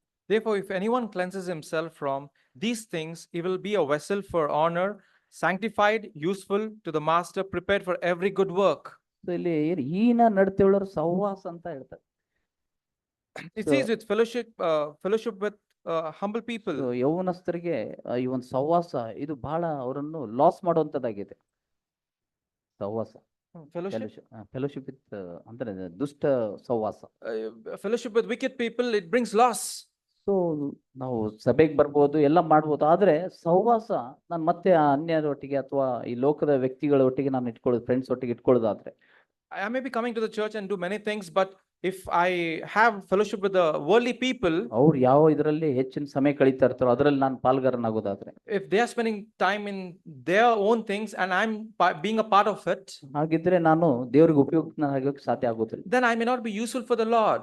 ಅದನ್ನ ಒಂದು ಹೀನವಾದ ಸಹವಾಸನ ಬಿಟ್ರೆ If I live that Na- fellowship, ನಾನು ಉತ್ತಮ ಬಳಕೆಗೆ ಯೋಗ್ಯನಾಗ್ತೇನೆ. then I'll be useful for the better things. So, ಯೌವನಸ್ಥರ ವಿಷಯದಲ್ಲಿ ದೇವ್ರಿಗೆ ಪ್ಲಾನ್ಸ್ ಇದಾವೆ. God has a plans for young people. ನಿನ್ನನ್ನು ನೀನು ಶುದ್ಧನಾಗಿ ಇಟ್ಕೊಳ್ಳೋದಾದ್ರೆ, If you're able to cleanse yourself, ನಾನು ನಿನ್ನನ್ನು ಉಪಯೋಗ ಮಾಡ್ಬೇಕಂತಿದ್ದೇನೆ. I want to use you. So ಯಾವ ತರ ಅಂದ್ರೆ ನೀನ್ ಮಾತ್ರ ಅಂತ ಒಂದು ಎಂಕರೇಜ್ಮೆಂಟ್ ಕೊಡಕ್ಕೆ ಯೋಗ್ಯನಾಗ್ತೀಯಾ? And you will be able to encourage others.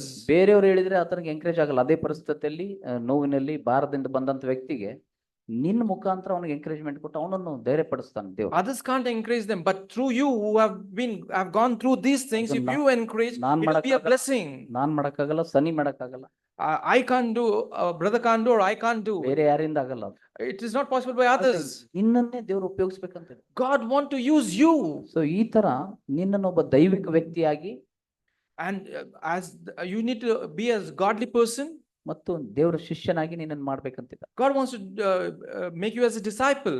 So ಕೊನೆಯದಾಗಿ 22ನೇ ವಚನ, 22nd verse. ನಿನ್ನ ಯೌವನದ ಇಚ್ಛೆಗಳಿಗೆ ದೂರವಾಗಿರು, Flee from your youthful lusts, ನೀತಿ, ವಿಶ್ವಾಸ, ಪ್ರೀತಿ pursue righteousness, faith, love, ಮತ್ತು ಸಮಾಧಾನವನ್ನು and peace.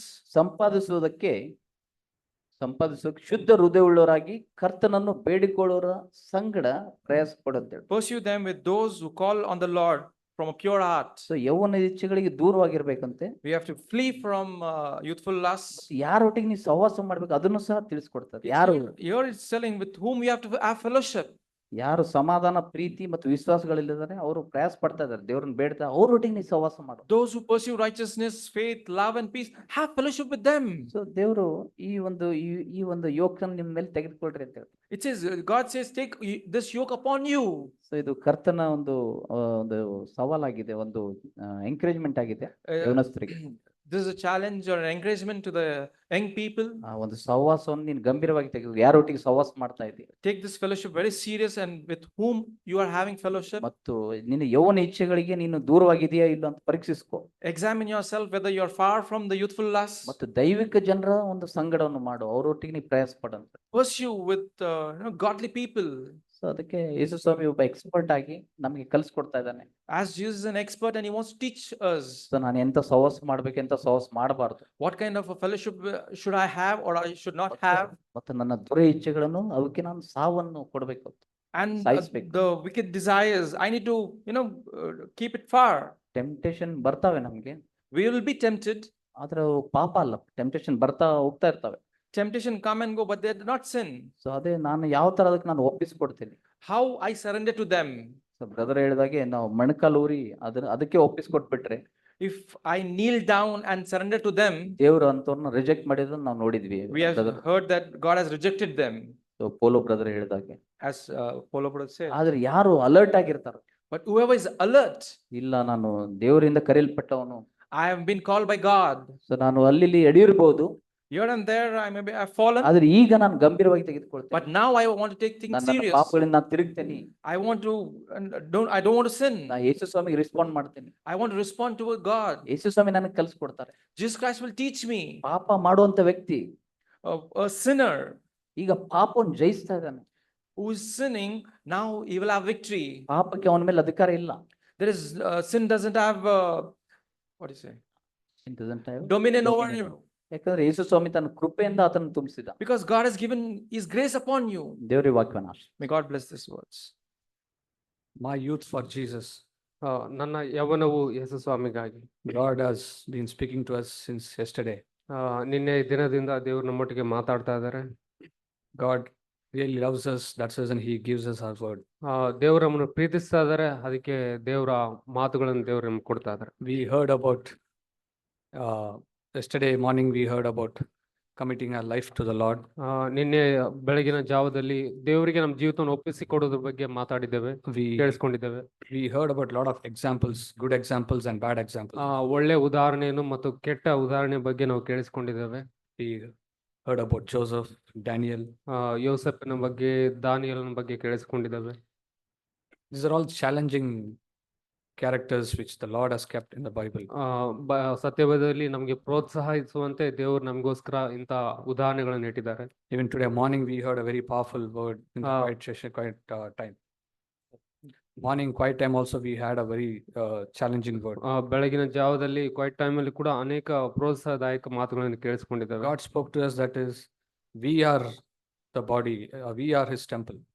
ನಾವು ಕೇಳಿಸ್ಕೊಂಡಿದೆ, ನಾವು ಆತನ ದೇವಾಲಯವಾಗಿದ್ದೇವೆ ಎಂಬುದಾಗಿ ಕೇಳಿಸ್ಕೊಂಡಿದ್ದೇವೆ. Not just that we are part of His temple, but we are the temple of the Lord. ನಾವು ಆ ದೇವರ ಮನೆಯಲ್ಲಿ ಒಂದು ಅಂಗವಾಗಿಲ್ಲ, ನಾವೇ ದೇವರ ಮನೆಯಾಗಿದೆ ಎಂಬುದಾಗಿ So ಕೇಳಿಸ್ಕೊಂಡಿದ್ದೇವೆ. this is a challenging word which the Lord is calling us to a higher level.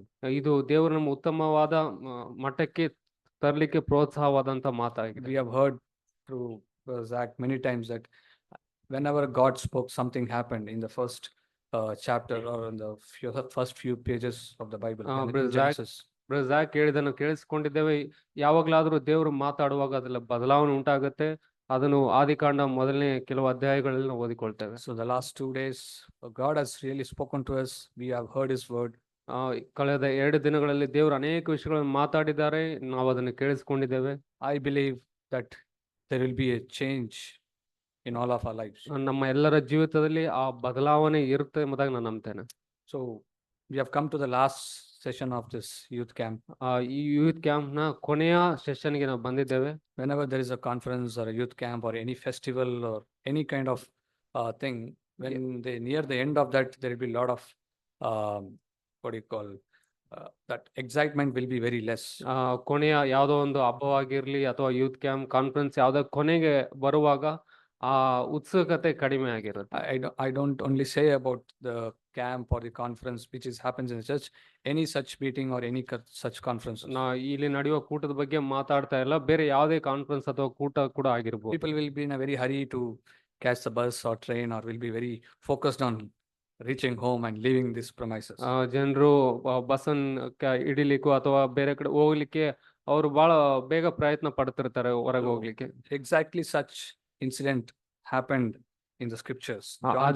ಅದೇ ರೀತಿಯಾದ ಒಂದು ಸನ್ನಿವೇಶವನ್ನು ನಾವು ಸತ್ಯದಲ್ಲಿ ಓದ್ತೇವೆ. ಯೋಹಾನ ಬರೆದ ಸುವಾರ್ತೆ John chapter 7 verse 37.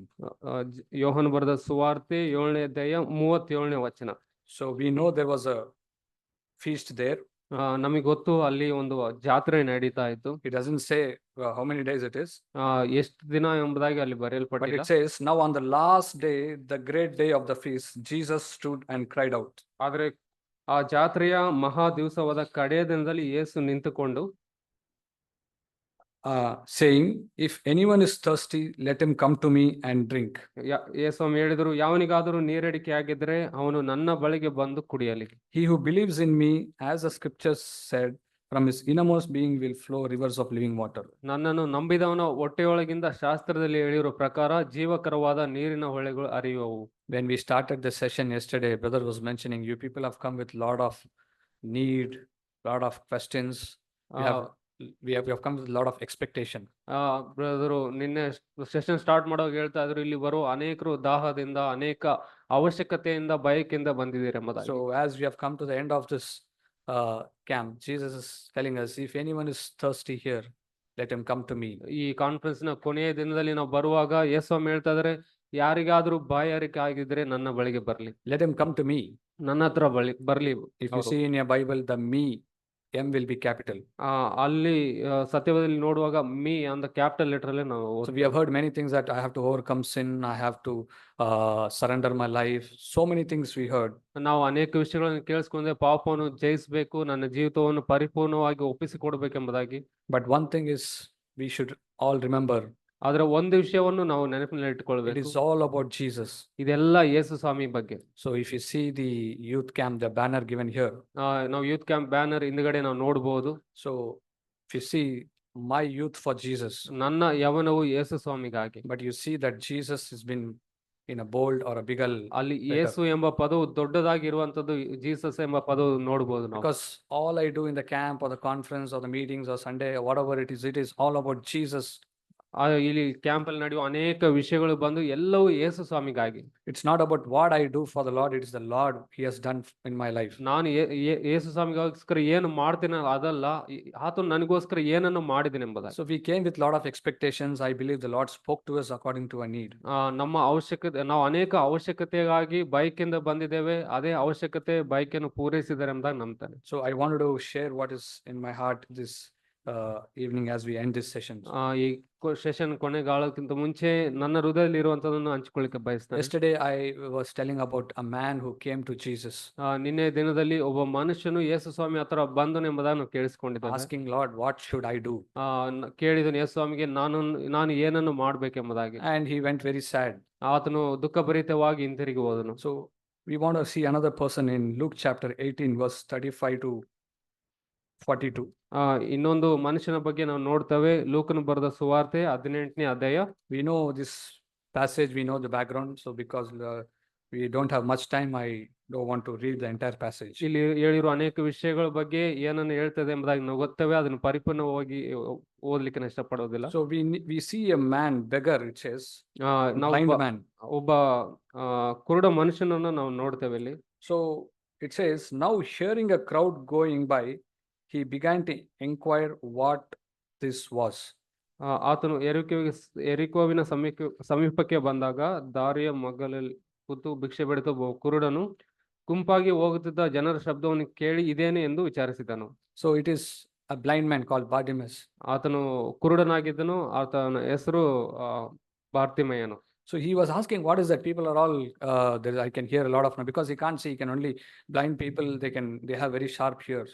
ಆತನು ಕುರುಡನಾಗಿದ್ದನು, ಆತನು ಅಲ್ಲಿ ನಡೆಯುವ ವಿಷಯಗಳು ಗೊತ್ತಾಗ್ಲಿಲ್ಲ, ಅಲ್ಲಿ ಬಹಳ ಶಬ್ದ ಇತ್ತು, ಅಲ್ಲಿ ಏನು ನಡೀತದೆ ಎಂಬುದಾಗಿ ಕೇಳಿ ವಿಚಾರಿಸಿದನು. Verse 30, when they told him that Jesus of Nazareth was passing by. ಅವ್ರು ಹೇಳಿದ್ರು 37 ವಚನದಲ್ಲಿ, ನಜರೇತಿನ ಯೇಸು ಈ ಮಾರ್ಗವಾಗಿ ಹೋಗುತ್ತಿದ್ದಾನೆ ಎಂಬುದಾಗಿ ತಿಳಿಸಿದರು. So we don't see that he is asking a question there. Who is that Jesus of Nazareth? ಇಲ್ಲಿ ಯಾರು ಯೇಸು ಸ್ವಾಮಿ ಅಂತ ಕೇಳುವಂತ ಪ್ರಶ್ನೆಯನ್ನು ಇಲ್ಲಿ ನೋಡಿಲ್ಲ ನಾವು. Because he already knows who's the Jesus of Nazareth is. ಯಾಕೆ ಅಂದ್ರೆ ಯೇಸು ಸ್ವಾಮಿ, ನಜರೇತಿನ ಯೇಸು ಅಂದ್ರೆ ಯಾರು ಎಂಬುದಾಗಿ ಆತನಿಗೆ ಮೊದಲೇ ಗೊತ್ತಿತ್ತು. Immediately, and he called out saying, Jesus, son of David, have mercy on me.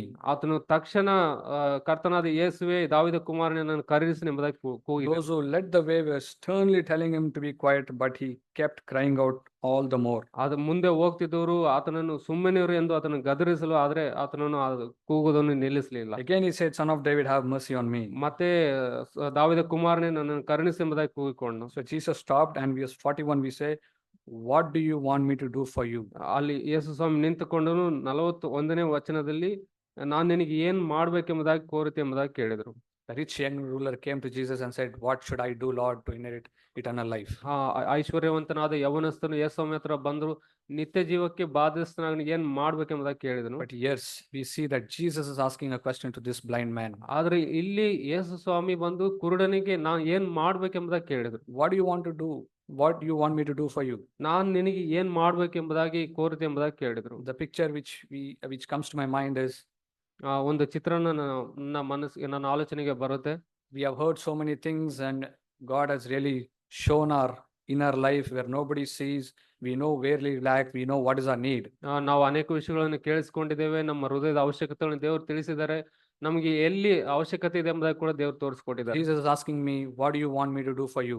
ಯೇಸು ಸ್ವಾಮಿ ನಮಗೆ ಕೇಳ್ತಾ ಇದ್ದಾರೆ, ನಾನು ನಿನಗೋಸ್ಕರ ಏನ್ ಮಾಡ್ಬೇಕೆಂಬುದಾಗಿ ಬಯಸ್ತೀನಿ. Maybe here if you would have said that I'm very hungry, I need a bun, or in today's term if he says I need a biryani, Jesus would have said, Judas, buy some biryani or bun for him, and Jesus would have passed by.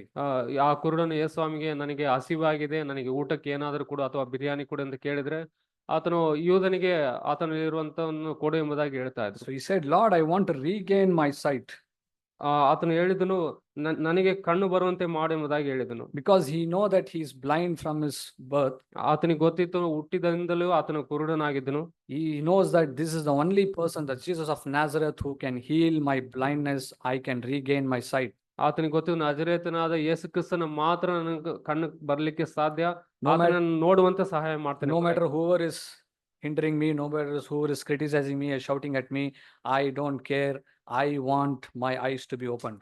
ಯಾರಾದರೂ ನನ್ನನ್ನು ಗದರಿಸಿದ್ರು, ನನಗೆ ತಡ ಮಾಡಿದ್ರು ಕೂಡ, ಅಡ್ಡಿ ಮಾಡಿದ್ರು ಕೂಡ ನಾನು ಯೇಸು ಸ್ವಾಮಿನ ಕೂಗುವುದನ್ನು ಬಿಡುವುದಿಲ್ಲ. Because if I miss this opportunity, my rest of my life I'll be blind. ಯಾಕಂದ್ರೆ ಈ ಸಮಯವನ್ನು ನಾನು ಬಿಟ್ರೆ ನಮ್ಮ ಮುಂದೆ ಜೀವಿತವನ್ನು ಕಂಡುಕೊಳ್ಳಿಕ್ಕೆ ಸಾಧ್ಯ ಇಲ್ಲ. So we see Jesus not telling him anything. He says, verse 42, Jesus said to him, receive your sight, your faith has made you well. ಇಲ್ಲಿ ನೋಡ್ತೇವೆ 47ರಲ್ಲಿ ಯೇಸು ಸ್ವಾಮಿ ಆತನಿಗೆ ಏನನ್ನು ಹೇಳಿದೆ, ನಿನ್ನ ಕಣ್ಣು ಬರಲಿ, ನಿನ್ನ ನಂಬಿಕೆ ನಿನಗೆ ಸ್ವಸ್ಥ ಮಾಡಿದೆ ಎಂಬುದಾಗಿ ಹೇಳಿದ್ರು. Brothers and sisters, ಸಹೋದರ ಸಹೋದರಿಯರೇ, we have heard that we can live like Jesus.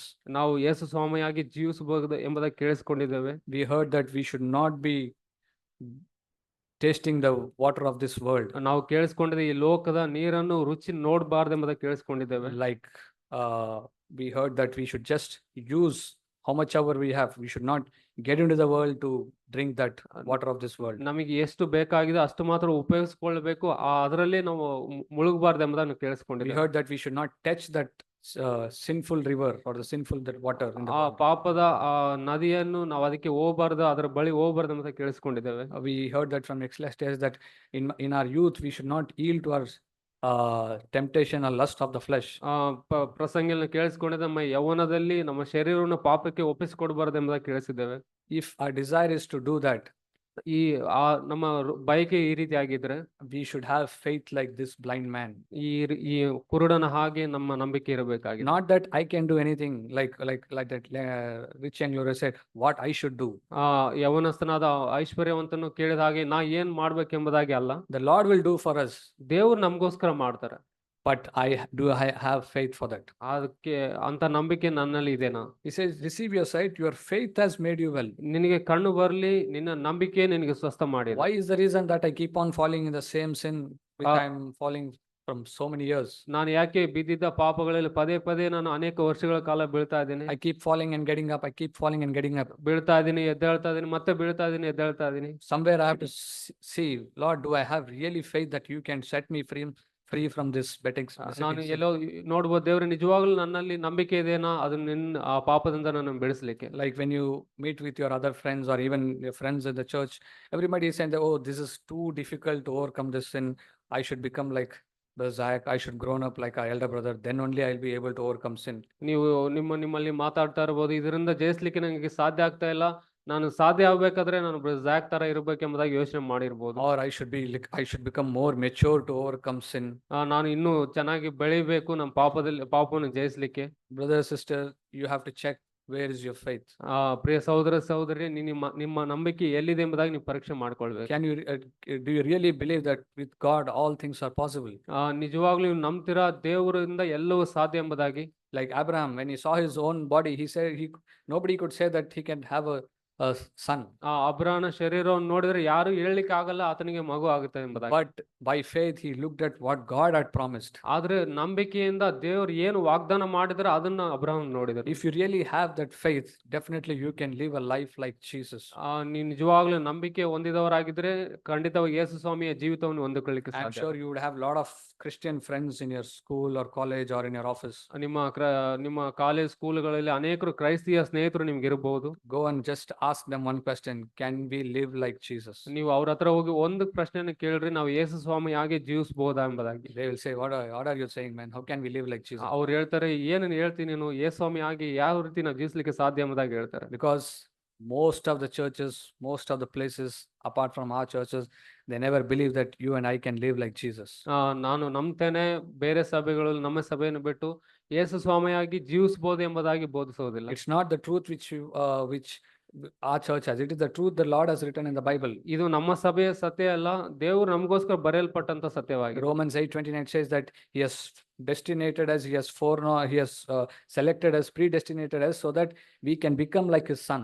ನಾವು ದೇವರು ಲೋಕ ಹುಟ್ಟಾದಕ್ಕಿಂತ ಮುಂಚೆ ಆತನ ಮಗನಾಗಿ ಆಗ್ಲಿಕ್ಕೆ ನಮ್ಮನ್ನು ಆರಿಸಿಕೊಂಡಿದ್ದಾರೆ ಎಂಬುದಾಗಿ ರೋಮ 8:29 ಓದ್ತೇವೆ. So today, whatever may be your condition, ಇವತ್ತು ನಿಮ್ಮ ಪರಿಸ್ಥಿತಿ ಯಾವುದೇ ರೀತಿಯಲ್ಲಿ ಇರಬಹುದು. ಇವತ್ತು maybe so many times I have fallen into that sin, so many times I have asked forgiveness, I have so many times I have confess my sin to the Lord, but still I keep falling. ಅನೇಕ ಸಲ ನಾನು ಬಿದ್ದಿರಬಹುದು, ಅನೇಕ ಸಲ ನಾನು ಅರಿಕೆ ಮಾಡಿ ಮತ್ತೆ ಬಿದ್ದಿರಬಹುದು. Sometimes I feel that I don't have any hope. ನನ್ ಕೆಲವು ಸಲ ನನ್ನ ಅನಿಸ್ತದೆ ನನಗೆ ನಿರೀಕ್ಷಣೆ ಇಲ್ಲ ಎಂಬುದಾಗಿ. But the Lord Jesus says that you can gain that life, you can gain that eyes or the blindness which you have got, you can see. ಯೇಸ್ವಾಮಿ ಹೇಳ್ತಾರೆ, ಆ ನಿರೀಕ್ಷೆಯನ್ನು ನೀವು ಹೊಂದಿಕೊಳ್ಳಬಹುದು, ನಿನ್ನ ಹೃದಯದಲ್ಲಿರುವ ಆ ಕುರುಡುತನವನ್ನು ದೇವರು ನಿನಗೆ ಬಿಡುಗಡೆ ಕೊಡ್ಬೋದು ಎಂಬುದಾಗಿ. Only if you believe. ನೀವು ನಂಬಿದರೆ ಮಾತ್ರ. If you can believe that, yes, Lord, I confess my sin and I want to repent, I want to turn back to you, and I believe that you can restore me, then God will really do that. ನಾನು ನಿಜವಾಗ್ಲೂ ಮಾನಸಾಂತರ ಪಟ್ಟು ಆತನಿಗೆ ಒಪ್ಪಿಸಿಕೊಡುವುದಾದ್ರೆ ಆತನು ನಿಜವಾಗ್ಲೂ ನನ್ನನ್ನು ಪುನರುತ್ಥಾನ ಮಾಡ್ಲಿಕ್ಕೆ ಸಹಾಯ ಮಾಡ್ತಾರೆ. So there is nothing impossible with God. ಆತನಿಂದ ಅಸಾಧ್ಯವೂ ಯಾವುದೇ ಇಲ್ಲ. But if that possible thing, if it has to happen in my life, I have to join hands with the Lord. ಆ ಸಾಧ್ಯತೆ ನನ್ನಲ್ಲಿ ಬರಬೇಕಾದ್ರೆ ನನ್ನ ಕೈಯನ್ನು ಆತನೊಟ್ಟಿಗೆ ಜೋಡಿಸಬೇಕಾಗಿದೆ. So like we see in Bartimaeus' life that he was so much ridiculed, he was criticized by people around him. ಇಲ್ಲಿ ನಾವು ನೋಡ್ತೇವೆ, ಆತನ ಕುರುಡನ ಬಗ್ಗೆ ನೋಡ್ತೇವೆ, ಆತನ ಪಕ್ಕದಲ್ಲಿರುವಂತ ಜನರು ಆತನ ಗದರಿಸ್ತಾ ಇದ್ರು. But he had faith that this man, Jesus of Nazareth, can touch me and he can heal me. ಆದ್ರೆ ಆತನಿಗೆ ನಂಬಿಕೆ ಇತ್ತು, ಈ ನಜರೇತಿನಾದ ಯೇಸು ಸ್ವಾಮಿ ನನ್ನನ್ನು ಮುಟ್ಟಿ ನನ್ನನ್ನು ಗುಣಪಡಿಸಲಿಕ್ಕೆ ಸಾಧ್ಯ ಎಂಬುದಾಗಿ. Have always this picture in your mind whenever you see any blind person on the road, that imagine what Jesus did to this person. ನೀವು ಯಾರಾದ್ರೂ ಕುರುಡನನ್ನು ರೋಡಲ್ಲಿ ನೋಡಿದ್ರೆ ಈ ಪಿಕ್ಚರ್ ಅನ್ನು ಯಾವಾಗಲೂ ನಿಮ್ಮ ನೆನಪಿನಲ್ಲಿ ಇಟ್ಟುಕೊಳ್ಳಿ. There is nothing impossible for God. Whatever may be your condition, ದೇವರಿಂದ ಅಸಾಧ್ಯವು ಒಂದಿಲ್ಲ. ನಿಮ್ಮ ಪರಿಸ್ಥಿತಿ ಯಾವುದೇ ರೀತಿಯಲ್ಲಿ ಇದ್ರೂ ಕೂಡ Jesus is the only answer for all your problems. ದೇವರು ಆತನೇ ಆನ್ಸರ್ ಆಗಿದ್ದಾರೆ, ನಿಮ್ಮ ಸಮಸ್ಯೆ ಏನಾಗಿದ್ರು ಕೂಡ. I need not just grit my teeth and say somehow I have to live this life and overcoming life. ಯಾವುದು ಅಲ್ಲೂ ಕಳೆದ್ಬಿಟ್ಟು ನನ್ನ ಪ್ರಯತ್ನದಿಂದ ನಾನು ಜಯಿಸ್ಲಿಕ್ಕೆ ಸಾಧ್ಯ ಇಲ್ಲ ನನ್ನ ಫಲದಿಂದ. I have to believe that the Lord can do in my life. ನಾನು ನಂಬ್ತೇನೆ, ದೇವರು ನನಗೆ ಸಹಾಯ ಮಾಡ್ಲಿಕ್ಕೆ ಸಾಧ್ಯ ಎಂಬುದಾಗಿ. So it says in that what we read in the 7:37, John. ಯೋಹಾನ 7:37 ಕೇಳಿದ ಹಾಗೆ, So he who believes in me, as the scripture says, from his innermost being will flow rivers of living water. ನನ್ನನ್ನು ನಂಬಿದವನ ಹೊಟ್ಟೆಯೊಳಗಿಂದ ಶಾಸ್ತ್ರದಲ್ಲಿ ಹೇಳಿರೋ ಪ್ರಕಾರ ಜೀವಕರವಾದ ನೀರಿನ ಹೊಳೆಗಳು ಹರಿಯುವ ಎಂಬುದಾಗಿ. So that's when he promises that, it says in Luke, it says that he is promised us to give the power of the Holy Spirit. ಲೂಕ 11 ಓದ್ತೇವೆ, ಆತನು ಪವಿತ್ರ ಆತ್ಮನ ವರವನ್ನು ಕೊಡ್ಲಿಕ್ಕೆ ವಾಗ್ದಾನ ಮಾಡಿದ್ದಾರೆ. We also see that in the life of Peter. ಅದನ್ನು ಪೇತ್ರನ ಜೀವಿತದಲ್ಲಿ ನಾವು ನೋಡಬಹುದು. We see in Acts of the Apostles 2nd chapter, you can see the boldness of Peter there.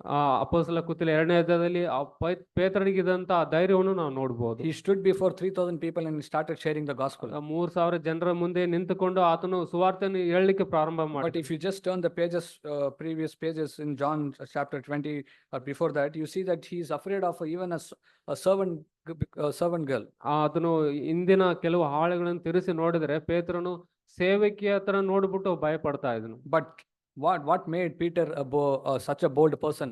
ಪೇತ್ರನಿಗೆ ಆ ಧೈರ್ಯ ಬರುವಂತ ಮಾಡಿದ ವಿಷಯ ಏನು? We see in Acts 1:8 that you will receive the Holy Spirit. When you receive the Holy Spirit, you will receive the power.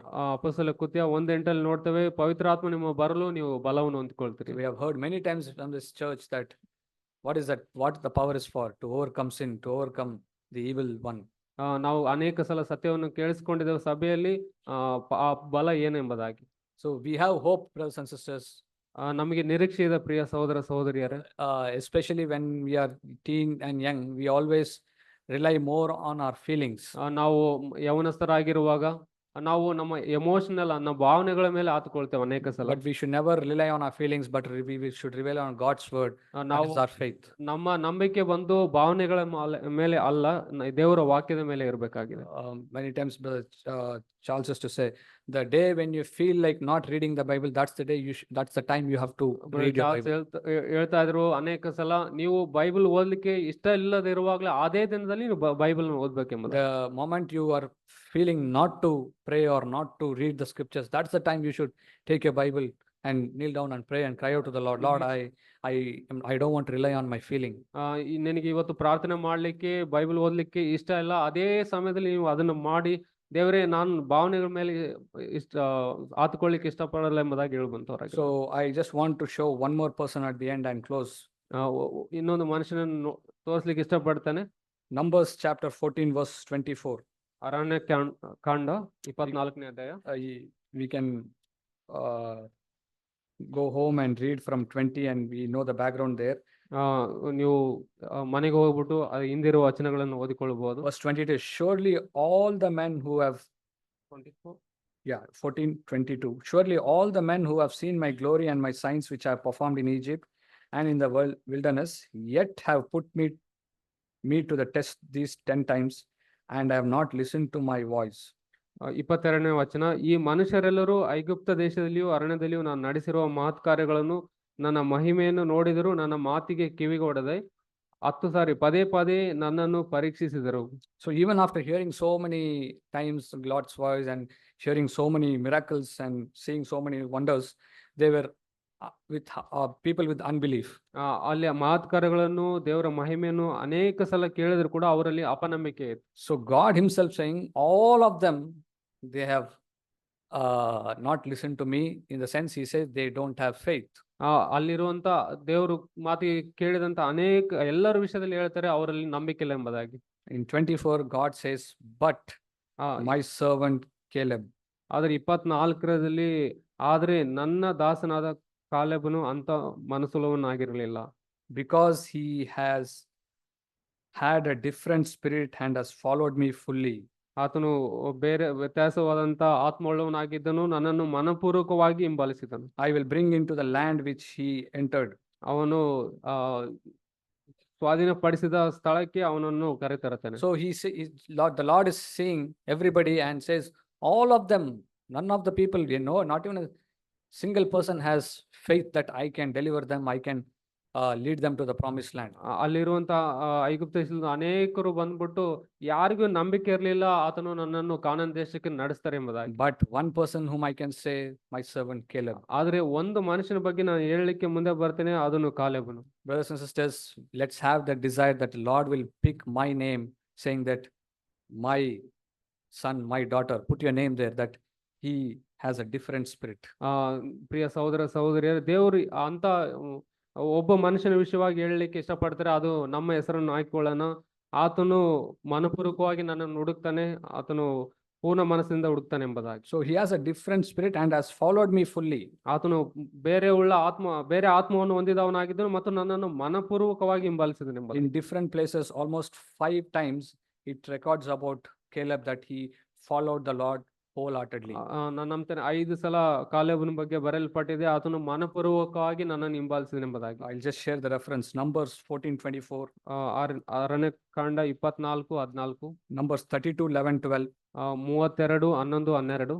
Deuteronomy 1:35-36. ಧರ್ಮೋಪದೇಶಕಾಂಡ 1:35-36. Joshua 14:8-9. ಯೆಹೋಶುವ 14:8, 9. And Joshua 14:14 also says. ಯೆಹೋಶುವ 14:14 ಕೂಡ So all these ಹೇಳಲ್ಪಟ್ಟಿದೆ. 5 places, it again and again, the Holy Spirit has mentioned that my servant Caleb has followed me wholeheartedly. ಅನೇಕ ಸಲ ಪವಿತ್ರ ಆತ್ಮನಲ್ಲಿ ನಮಿಸಲ್ಪಟ್ಟಿದೆ, ನನ್ನ ದಾಸನಾದ ಕಾಲೇಬನು ಮನಪೂರ್ವಕವಾಗಿ ನನ್ನನ್ನು ಹಿಂಬಾಲಿಸಿದ ಎಂಬುದಾಗಿ. What it means that he had a different spirit is he had faith in the Lord. ಆತನಲ್ಲಿ ಬೇರೆ ವ್ಯತ್ಯಾಸವಂತ ಮನಸ್ಸು ಯಾಕಿತ್ತು ಅಂದ್ರೆ ಆತನಲ್ಲಿ ನಂಬಿಕೆ ಇತ್ತು. You can read that story in Numbers 13. ಅದನ್ನು ಆ ಕಥೆಯನ್ನು ಅರಣ್ಯಕಾಂಡ 13 ನೀವು ಓದ್ಬೋದು. 12 people were sent as spies. 12 ಜನರು ಬಂದ್ಬಿಟ್ಟು ಅದನ್ನ ಬೇರೆ ಕಾನಾನ್ ದೇಶವನ್ನು ನೋಡ್ಕೊಳ್ಳಿಕ್ಕೆ They ಕಳಿಸಲ್ಪಟ್ಟಿದೆ. all agree, yes, it's a very good land with flowing milk and honey. ಅವರೆಲ್ಲರೂ ಗೊತ್ತಿತ್ತು ಅಲ್ಲಿ ಹಾಲು ಜೇನು ಹರಿಯುವಂತ ಸ್ಥಳವಾಗಿದೆ ಎಂಬುದಾಗಿ ಎಲ್ಲರೂ ನಂಬಿದ್ರು. But we cannot overcome those people. They are like giants. We are like grasshoppers in front of them. ಅವರು ಬಹಳ ದೊಡ್ಡವರಾಗಿದ್ದಾರೆ, ಅವರನ್ನ ನಾವು ಜಯಿಸ್ಲಿಕ್ಕೆ ಸಾಧ್ಯ ಇಲ್ಲ, ಅವ್ರ ಮುಂದೆ ನಾವು ಚಿಕ್ಕವರಾಗಿದೆ ಎಂಬುದಾಗಿ ಹೇಳಿದ್ರು. It's exactly saying that this sin which I am addicted to, this particular relationship which I am caught into, it is so huge and big that I cannot overcome. ನಾವು ಕೂಡ ಅದೇ ರೀತಿಯಾಗಿ ಹೇಳ್ಬೋದು, ಈ ಅಡಿಕ್ಷನ್ ಆಗಿರ್ಬೋದು, ನಾನು ಯಾವುದೋ ಒಂದು ಸಂಬಂಧದಲ್ಲಿ ಸಿಲ್ಕೊಂಡಿರ್ಬೋದು, ನಮ್ಗೆ ಆ ದೊಡ್ಡದಾಗಿ ಕಾಣ್ಬೋದು. ನಮ್ಮ Oh, my flesh is very weak. I am by nature I am like this only. I will never get rid of this. ನನ್ನ ಶರೀರ ಬಹಳ ಬಲಹೀನವಾಗಿದೆ, ನಾವು ಹುಟ್ಟಿದಾಗ್ಲಿಂದಲೂ ಈ ರೀತಿ ಆಗಿದೆ, ಅದನ್ನ ಜಯಿಸ್ಲಿಕ್ಕೆ ಸಾಧ್ಯ ಇಲ್ಲ ಎಂಬುದಾಗಿ But ಹೇಳ್ಬೋದು. Caleb said that no, we can overcome these giants. ಆದ್ರೆ ಕಾಲೇಬನು ಹೇಳಿದನು, ಈ ದೊಡ್ಡ ಸೈನಿಕರನ್ನು ನಾವು ಜಯಿಸ್ಲಿಕ್ಕೆ ಸಾಧ್ಯ ಎಂಬುದಾಗಿ ಹೇಳಿದನು. And he had the same zeal when he was 80 plus years also. ಆತನು 80 ವರ್ಷದವನಾಗಿದ್ದರೂ ಕೂಡ ಅದೇ ಆಸಕ್ತಿಯನ್ನು ಹೊಂದಿದವನಾಗಿದ್ದ. So we have an example like Caleb that in matter whatever may be the situation, ನಮಗೆ ಉದಾಹರಣೆ ಇದೆ. ನಾವು ಯಾವುದೇ ಒಂದು ಸನ್ನಿವೇಶದಲ್ಲಿ ಇದ್ರೂ ಕೂಡ we should look at the Lord Jesus. ನಾವು ಯೇಸು ಸ್ವಾಮಿಯನ್ನು ನೋಡುವವರಾಗಿರಬೇಕು. He can set me free. ಆತನು ನನ್ನನ್ನು ಬಿಡಿಸಲಿಕ್ಕೆ He ಸಾಧ್ಯ. can deliver me all sort of problems and sins. ಆತನು ನನ್ನ bondage. ಎಲ್ಲಾ ಸಮಸ್ಯೆಗಳಿಂದ ಎಲ್ಲಾ ಪಾಪಗಳಿಂದ ಬಿಡಿಸಲಿಕ್ಕೆ ಸಾಧ್ಯ. That's the hope we have, brothers and sisters. ಆ ನಂಬಿಕೆ ನಮಗಿದೆ ಪ್ರಿಯ That ಸಹೋದರ is the ಸಹೋದರಿಯರೇ. glorious gospel. ಅದು ಮಹಿಮೆಯುಳ್ಳ ಸುವಾರ್ತೆಯಾಗಿದೆ. Jesus came to save sinners. ಆ ಯೇಸು ಸ್ವಾಮಿ ಪಾಪಿಗಳನ್ನು ರಕ್ಷಿಸಲಿಕ್ಕೆ ಬಂದ್ರು. After saving us, he didn't just leave us. ಆತನು ರಕ್ಷಿಸಿ ಆತನು ಹಾಗೆ ನಮ್ಮನ್ನು ಬಿಡಲಿಲ್ಲ. He made us sons and daughters, and he made us his disciples, following him each and every day. ಆತನು ನಮ್ಮನ್ನು ಕುಮಾರ ಕುಮಾರ್ತೆಯಾಗಿ ಮಾಡಿದ್ದಾರೆ, ಆತನ ಶಿಷ್ಯರನ್ನಾಗಿ ಕೂಡ ಮಾಡಿದ್ದಾರೆ. So you have heard many things from yesterday. ನಾವು ಅನೇಕ ವಿಷಯಗಳನ್ನು ನಿನ್ನೆ ದಿನ ಕೇಳಿಸ್ಕೊಂಡಿದ್ದೇವೆ. It is true that God will really help you. Have faith that he will help you in all situations. ಇದು ನಿಜವಾಗಿದೆ. ದೇವರು ನಿಮಗೆ ಸಹಾಯ ಮಾಡ್ಲಿಕ್ಕೆ ಶಕ್ತರಾಗಿದ್ದಾರೆ ನಾವು ನಂಬಿಕೆ ಇಡೋಣ. We don't know what will be the situation when you go tomorrow to your college or office or whichever place. ನೀವು ನಾಳೆ ದಿನದಲ್ಲಿ ಆಫೀಸ್ ಮತ್ತೆ ಕಾಲೇಜಿಗೆ ಹೋಗುವ ನಿಮ್ಮ ಸನ್ನಿವೇಶ ಏನಾಗಿರುತ್ತೆ ನಿಮ್ಗೆ ಗೊತ್ತಿರಲ್ಲ. But God will hold your hand and he will lead you. You trust in him. ದೇವರು ನಿಮ್ಮ ಕೈಗಳನ್ನು ಹಿಡಿದು ನಿಮ್ಮನ್ನು ನಡೆಸ್ತಾರೆ, ಆತನಲ್ಲಿ ನಂಬಿಕೆ ಇಡಿ. I believe the Lord has brought each and every one of you with a purpose. ದೇವರು ಎಲ್ಲರಿಗೂ ಒಂದು ಸಂಕಲ್ಪದ ಮೇರೆಗೆ ಇಲ್ಲಿ ಕರೆ ತಂದಿದ್ದಾರೆ. God wants to get rid of the thing which is between you and him. ದೇವರು ಆತನಿಗೂ ನಿನಗೆ ಮಧ್ಯದಲ್ಲಿ ಇರುವಂತಹ ವಿಷಯಗಳನ್ನು ಬಿಡಿಸಲಿಕ್ಕೆ ಇಷ್ಟಪಡ್ತಾರೆ. God wants you to give the right place which is due to him. ಆತನಿಗೆ ಸರಿಯಾದ ಸ್ಥಳವನ್ನು ಕೊಡಬೇಕೆಂಬುದಾಗಿ ದೇವರು ಬಯಸ್ತಾರೆ. So whatever is hindering, tell Lord, this is what is hindering. I believe that you can deliver me, Lord. ಯಾವುದು ತಡೆ ಆಗ್ತದೆ ಅದು ದೇವರಿಗೆ ಹೇಳಿ, ಸ್ವಾಮಿ ನೀವು ನನ್ನ ಬಿಡಿಸಲಿಕ್ಕೆ ಸಾಧ್ಯ ಎಂಬುದಾಗಿ. Ask the Lord to fill you with the Holy Spirit. ದೇವರ ಹತ್ರ ಕೇಳಿ, ಪವಿತ್ರ ಆತ್ಮನ ದೇವರೇ ನನ್ನ ತುಂಬಿಸಿ ಎಂಬುದಾಗಿ. So God will really lead you to a victorious life as a young person. ನೀವು ಯೌವನಸ್ಥನಾಗಿರುವಾಗಲೇ ದೇವರು ಜಯಭರಿತವಾದ ಜೀವಿತಕ್ಕೆ ನಡೆಸಲಿಕ್ಕೆ ಸಾಧ್ಯ. And you will be boldly able to say that yes, my youth is for Jesus. ನೀವು ಧೈರ್ಯವಾಗಿ ಹೇಳ್ಬೋದು, ನನ್ನ ಯೌವನವು ಯೇಸು ಸ್ವಾಮಿಗೆ ಎಂಬುದಾಗಿ. May the Holy Spirit help and remind these words to all of us. ಪವಿತ್ರ ಆತ್ಮ ಸಹಾಯ ಮಾಡಲಿ, ಈ ಮಾತುಗಳನ್ನು ದೇವರು ನಿಮ್ಮ ನೆನಪಿಗೆ ತರಲಿ. ಆಮೆನ್.